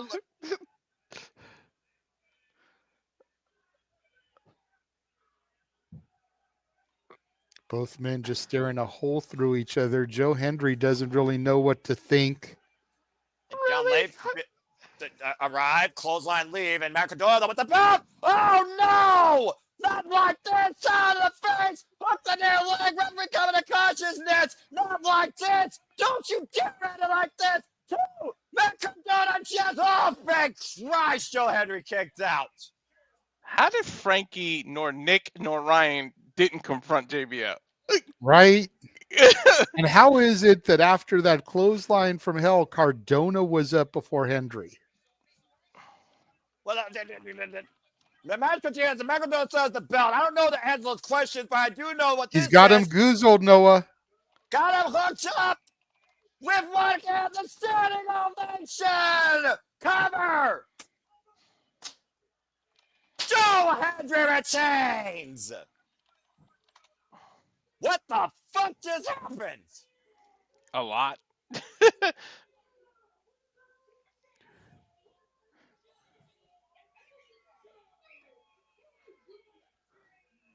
Charles is right. All this did was create more questions. And no doubt about that. And to JJ's point, Kazarian, he didn't budge from that announce table knowing that John Layfield was in the building. Does John Layfield respect the champion? Does he respect the prestige of the championship? He's now decked Ryan Nemeth, Matt Cardona, and Frank Kazarian and Joe Hendry. But tonight, he literally helped Joe Hendry at one point. Joe Hendry was so flabbergasted, though. Matt Cardona recovered to JJ's point, almost capitalized. Thankfully, a standing ovation still leads to the most motivational champion right now in TNA wrestling.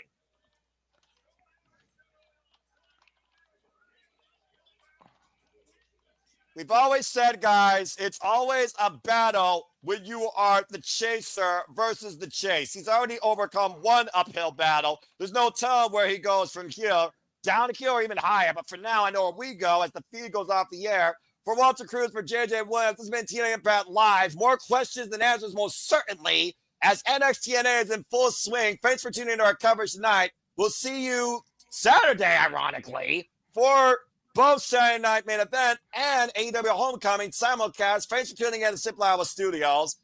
What the fuck is happening? I don't know. We'll also see you for Saturday Shenanigans next week, where we draft our very own Royal Rumble match for this year. In fact, you know what, Walter? Before we sign off, why don't you run our updated trailer? Because it hasn't ran yet tonight. All right, Sure. what the hell not? Cat, this is everything you can catch coming up on the Simply Reliable Studios. And now for a taste of things to come.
And as always, I do it simply now for the Simply Reliable Studios. Truly, we encompass all the wrestling and other forms of entertainment, collegiate sports and combat sports and other forms as well. Coming soon, we'll be leveling up. I know me and Walter, of course, next weekend prior to the Royal Rumble, we'll be doing our own countdown of our top 10 matches of the month of January as the Simply Reliable top 10. And of course, we will be leveling up soon with gaming content, starting with a gaming podcast and maybe co-op Let's Plays off camera. We'll see. Stay tuned for more as the Simply Reliable Studios levels up in the very near future here in 2025. I assure you of that you can believe in. But I don't know what to believe in right now when it comes to John Layfield and his purpose here in TNA concerning the TNA World Championship. I don't know what the hell's happening. I don't know either. And to Manuel's point, why is JBL helping every champion? I don't know, but it still makes more sense than the Death Riders. Yeah. That is probably It's accurate. the truth. It's actual. Everything is satisfactual, Noah. I don't know that's necessarily concrete, but I'll leave that to your opinion and the other people's opinions. A title he's never held is prestigious to him, I guess. A title that's never held is prestigious. Gee, where have I heard that he before? never held. A title he never held. Well, I mean, I guess that's true. John Layfield has never held. Wait, what? Whoa, Walter, what are you trying to insinuate? Are you trying to insinuate that John Layfield wants the TNA World Championship for himself? I don't know where they're going with that. The hell you want?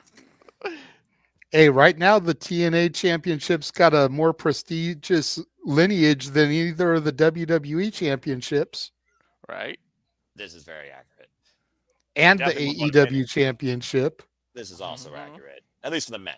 I mean, and definitely more motivating. But seriously, the glamour, Mariah May and Masha Slamovich, fuck yeah. Julia, let's see who actually steps up to you. Raw, SmackDown, give me more. Though Tiffany's new and she had a great match with Bayley, but you need to find more competition. You seen. That being said, just saying. I'm just calling facts. Well, that was a wild-ass show. Welcome, folks, to the Simply Reliable Studios post-show. This is a new thing we're doing now, where even after the fact, we are still discussing matters and hyping up stuff. Not necessarily shooting because we don't want to sound like a broken record. Not necessarily shooting because we don't want to sound like a broken record. Not necessarily shooting. But anyway, talking about basically what we just watched and a little bit of what's to come and some forward thoughts. So why don't we just go ahead and do like a simple recap, simple summary, simple insert word here. If people got a better name for it, I encourage the chat now to speak their piece. JJ, I'll start with you. NXTNA live with TNA Impact Live. What did you think? Your brand definitely came out and represented.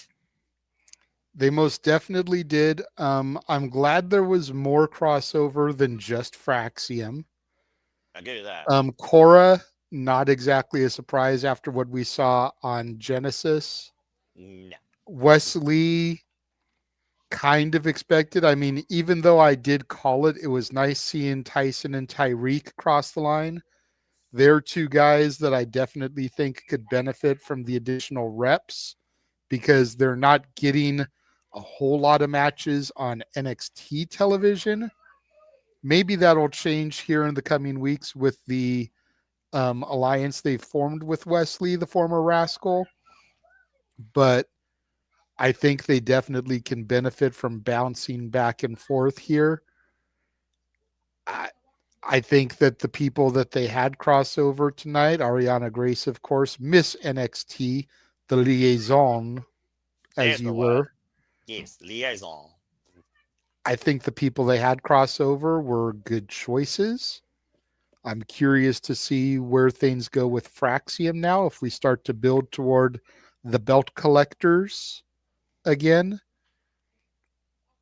But yeah, it was a solid show top to bottom. I thought that Tessa Blanchard was definitely one of the moments of the night with her pipe bomb promo. Jeez. Curious to see if Josh Alexander is playing us in the long run. We'll find out next week, I guess. And I'm curious to see who will show up at the tapings tomorrow to kind of fill in these next couple of weeks? Are we going to kind of keep the same people that crossed the line tonight, or will there be a few more names popping up here in the coming weeks on TNA between now and Full Sail? I'm not sure how many tapings they're doing tomorrow, but you figure you've got 1, 2, 3 shows between next week and Full Sail. Full Sail would be the 4th one. So if they film 3 shows tomorrow, that's 6 hours that people are going to be there in their seats. That seems a little excessive. Yeah, I can speak 2 on. I could see, but then you got to figure, what are they going to do for February? Or are they treating Vengeance Day as the February thing? I feel like if we come out of tomorrow with some kind of announcement, great. If not, then we know that Vengeance Day is essentially going to be their February show. Well, Walter, to that point, I mean, you got to consider the Rascalz are probably going to show up in NXT and confront Wes Lee and his bums. And then you got to consider also if Masha is going to confront Cora Jade in the NXT ring and challenge her for the TNA Knockouts World Championship. We've seen the TNA Knockouts World Championship defended, of course, in an NXT ring. We have not seen the TNA Knockouts Championship necessarily defended. Well, no, I take that back. Yeah, the only thing we haven't seen is the NXT Championship, of course, defended in the TNA ring, but that's held by Julia. I gotta imagine there's going to be some receipts from this crossover, not necessarily new crossovers, but like counter crossovers, like, it evens out. And then, like Jada was talking about, keeping the crossovers more important and pristine. You don't do like an every week thing. Like, what did you find tonight? What do you see coming out of this from NXT perspective with TNA involvement? Talking about NXT, of course, going on the road next week. And then after that, if they're back, of course, home at that Capitol Wrestling Center. What are your takeaways from that? What do you see from the TNA side crossing the NXT? Tonight was definitely awesome. Of course, there's going to be receipts for Rascalz jumping over. But again, JJ brought it up several times. Who can be that third person? Do you mix it with somebody that's already on NXT? Do you bring another TNA person? What do you do? Do you debut somebody who we don't expect? So that's going to be interesting. But definitely, and that gap, like he's brought up, that gap in February is really interesting because TNA might show up on NXT's Vengeance. I don't know what you do, but I can't wait till they start defending titles on both shows. And like I said earlier, there's going to come a time when somebody's going to win the other person's titles. And that's when we'd really be like, holy shit, they did it. This partnership means something. When that title switches hands, it's really going to hit home. Go ahead, JJ. I think I figured out who the third will be. Go for it. Who is it? Pop up my share screen. Just announced for next week. Blah! Ah! That makes sense. That makes sense considering the rivalry that Ace Austin and Trey Miguel had over the X Division Championship multiple times. And Ace Austin is rolling solo. I think you just hit the nail on the head, JJ. That makes sense. That's right. Yeah, he doesn't have a partner right now. Yeah, I can see that at Vengeance Day, honest to God. I can actually see that either at Vengeance Day or the Full Sail episode of NXT if it's treated like a big NXT NA live show like tonight was, with more of an NXT focus, but TNA crossing the line or having an interpromotional match like they did tonight. There was one interpromotional match with NXT NA. That 6-man tag at Full Sail could be the interpromotional match for NXT NA that night. That makes sense. Yep. And you figure they've been shouting out Chris Bay on WWE television.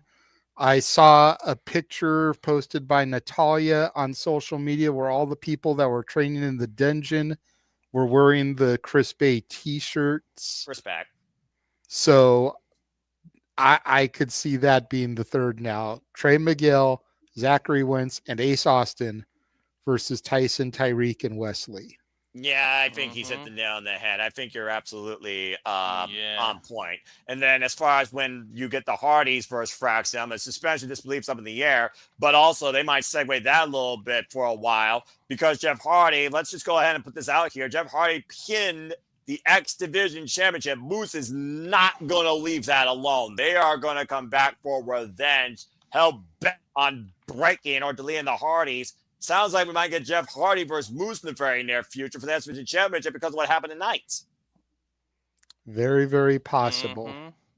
We also, I of can't course, wait. learned who 23 was, and this just goes to show why America has a divorce rate over 50%. Steph DeLander apparently got the Disney Championship back. I guess he must have destroyed a fake one. And her new boyfriend is the former GC Heavyweight Champion, Vance Warner. I know one thing. JJ should play the lottery because he called a lot of shit that happened tonight. Yeah, right? For TNA being unpredictable on pay-per-view, he actually called TV pretty much down the middle. Right? I'll give credit where credit's due. We also, of course, know that. Too bad I couldn't have got prediction league points for tonight. God damn it. Right? Bonus points. Although you did fuck me in one match where I should have gone with Mike Santana. That was the one fuck up I had. I'll have. Didn't I tell? I said it. I was conflicted. I kept saying it's You Mike did. Santana. It's Mike Santana. You did. And then JJ said something and it convinced me. I'm not sure to went with my own fat gut. One blemish. What can I say? I give convincing speeches, but that doesn't mean I'm always right. And well, I mean, again, let's see if you actually get your brand right this year, Mr. NXT. Of course, we know that's going to pick up when NXT Blank is officially on our screen. Unless we count Vengeance Day as an all-focused NXT show, that might be the launching pad. Not made official yet, as I'm the one that hosts the league, and I'll determine that myself. Well, Vengeance Day is the first NXT PLE. Whether it's NXT TNA or not, it's still the first NXT PLE, so that should be the jump off. All right, fine. Then I will officially kick off the NXT League with Vengeance Day, like the WWE League kicks off with the Royal Rumble. You got it. I mean, hell, freaking Genesis was co-branded. The NXT logo was on it, so if you're going to... That technically would have counted for NXT as well, because it had the logo on it.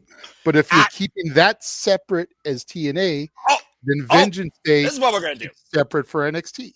Oh, this is what we're going to do now. All right. Look at this guy trying to combine it. You saying that I should combine TNA and NXT leagues together? Maybe, as long as they're co-branded. We'll see what Vengeance Day looks like as far as how much TNA is involved and go from there and maybe make a joint decision official since I'm Mr. TNA, he's Mr. NXT. But I was again, going to say, because NXT wasn't that involved in Genesis, but it had their logo on it. All right. Ashanti the Adonis was in a fucking pre-show match. Yeah, so we couldn't even predict that because it was added last minute. Well, TNA usually does like a modified match change or a last-minute match change, as we've seen. They do that more often than any other company because things happen. And I'm always happy to see something. Something! So, I mean, it's just one of those things. And again, we also, of course, like you said, we saw history made as WWE championships were defended in a TNA ring. Fraxiom says defended the NXT Tag Team Championships, of course, against the Rascalz. Tessa Blanchard dropping bombs, insulting everything known to Texas and San Antonio, including the Spurs. Although, was she really wrong with that sports burn? Saying, what? Of course, we also just saw the first motivational World Championship defense, courtesy of Joe Hendry, welcoming anyone from anywhere, quote unquote, Santino Marella. And we have Marco Cardona tonight, so who knows who's going to be next. We also know he's got targets like Nick Nemeth. He's got Kazarian on commentary. He's got freaking Mike Santana, the Path of Purpose. And now we know somebody else that's trying to motivate us in a different way. A newly returned sign, Mustafa Ali. I said it before. I'll say it again. I trust Ali more than I trust the system. That I also agree with. But overall, for the first live show in 8 years for TNA Impact, a tremendous outing in this new era led by NXT. Thank you, Liaison. Thank you, Santino Marella. Thank you all you for tuning in to what was truly a simple summary. I thoroughly loved it and enjoyed it. And now I'm ready to go get some rest, the rest of my brain with the what ifs and the fancy bookings that this madman has portrayed. I will say this before we sign off. I hope this becomes a regular thing for the Impact post every pay-per-view PLE that TNA is involved in. Yeah. Because it'll do a lot to keep that interest up if they do at least one live Impact a month, because that unpredictability factor that just can't be questioned when it's live. Exactly. You know, unfortunately, the majority of their Impacts are still going to be taped. Spoilers are going to be out there. That's going to make people not want to tune in each week for the most part. One, because access is so hard to find. Two, because they can read what happened without actually having to see it and then just go look at clips later. But as long as they have that one show a month that's a live Impact, I think that'll do a lot to help TNA and their brand continue to thrive and prosper like it did in 2024. Yeah, I think you're on to something. Walter, anything you want to add regarding anything NX TNA tonight or what's to come before we sign off? No, but I'm looking forward to what this is going to entail, and it's like I'm just happy. I'm telling you, 2025 looks great. The future is bright, pun intended with that comment, but the future is bright for both companies, and I can't wait for that Frank Kazarian to have that title and cross over with it. Like I gotta see it. And just think about this, folks. I know I can see your look of disdain and disgruntledness, but just think about this for a moment. We know a member of the Simply Reliable Studios team is going to be on the ground at Rebellion. Yes. We know that there probably will be two people there, if we're being completely honest.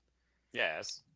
If Frankie Kazarian does what I've predicted, considering one of those two people on the ground has got history with him, we could very well have the TNA World Heavyweight Champion on the post shenanigans. Oh, gosh. Think about that and what that would do for us, Noah. Exactly. If moments after winning the championship, we get Frankie on the show because of our connection, the man who began the multiverse of media, who is still a part of our team, being there. We would be his first interview Think after about winning it, the title, Noah. too. That would be the first interview. Like nobody would have a chance to sink their teeth into but us. This is the same man who, when I saw him at an indie show as the holder of this X Division champion, I asked him, why don't you have the belt out here? You think that you get a lot of pictures and stuff having the belt. He walked away, went backstage to his bag, grabbed the title, came back to me with the championship. And that's how I had my first picture with this championship and Frankie Kazarian.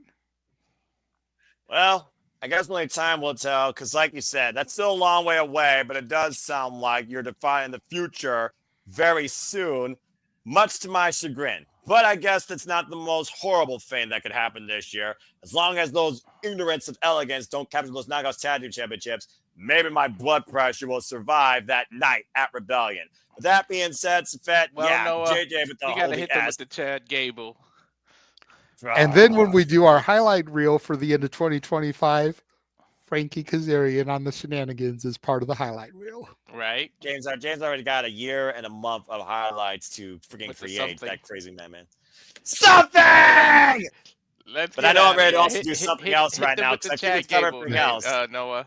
What? So thank you guys for joining us and tuning in. I don't know how many viewers we still have or how many we had because Walter's producer man tonight, but thank you to everybody that joined us and tuned in. Safet, Charles, Emmanuel, Nestor, Lily, Daniel, Anthony. Everybody else that I can't see. Thank you so fan. much for joining us. Appreciate y'all. We will see you guys again on Saturday for our simulcast as Noah and James do Collision Homecoming, while Walter and I do Saturday night's main event. We will all then, of course, reconvene for the Saturday shenanigans immediately following as we fantasy draft and predict our Royal Rumble. The four of us that I just named are confirmed. Josh Mansfield has said that he would be there. DJ and Ryan have said they were going to be there. I've even got confirmation from Shadow Bat Ash that she will be joining our ranks on Saturday to help us draft. Just need a couple more people. She's going to be freaking part of the shenanigans. Oh, God, help that woman. She is going to be on the panel with us in one of these boxes, helping us draft our Royal Rumble. Does she realize what she's joining? Now she's Oh, in She it. no. watches every week and super chats Canadian. So yes, she knows what she's getting into. Oh boy. Well, I mean, hey, the jury's out there with the friggin' Royal Rumble, including every friggin' company under the sun. But we're booking at the WWE roster while you're booking every social media platform as user underneath the sun in and out of this friggin' country, considering Canadian. I mean, for all we know, King from ATW might show up. For all I know, I put the invite out to him, and even he's interested in this year's Royal Hey. Rumble. There Well, you for go. her. So I even emailed, I haven't heard back yet, but I emailed Alex from Alex's World to see if he Oh. wanted to come and join us. And Okay. DJ is very tight with a certain original SRS. Mm. He could always put the invite out to him to join us. As far as I'm concerned, it's all about just engaging and enjoying life and enjoying wrestling. And also, the more Exactly. bodies, the quicker we actually might get through that madness. So, Well, all right. in honor of Ash, we'll do the Oh Canada. No, copyright. Copyright, damn it, copyright. I had seen that once before on this freaking channel. I'm not doing that again. Copyright. So for the simple man with the spectacular voice, Noah Foster, for Mr. Reliable Walter Cruz, I am the Renegade of Wrestling, JJ Williams, thanking y'all for joining us, and we will catch you next time for our next watch along here across the Simply Reliable Studios. Have a good night, folks. And thank you for tuning in. And believing in Joe Hendry. Tonight's show sure was something. Stop it!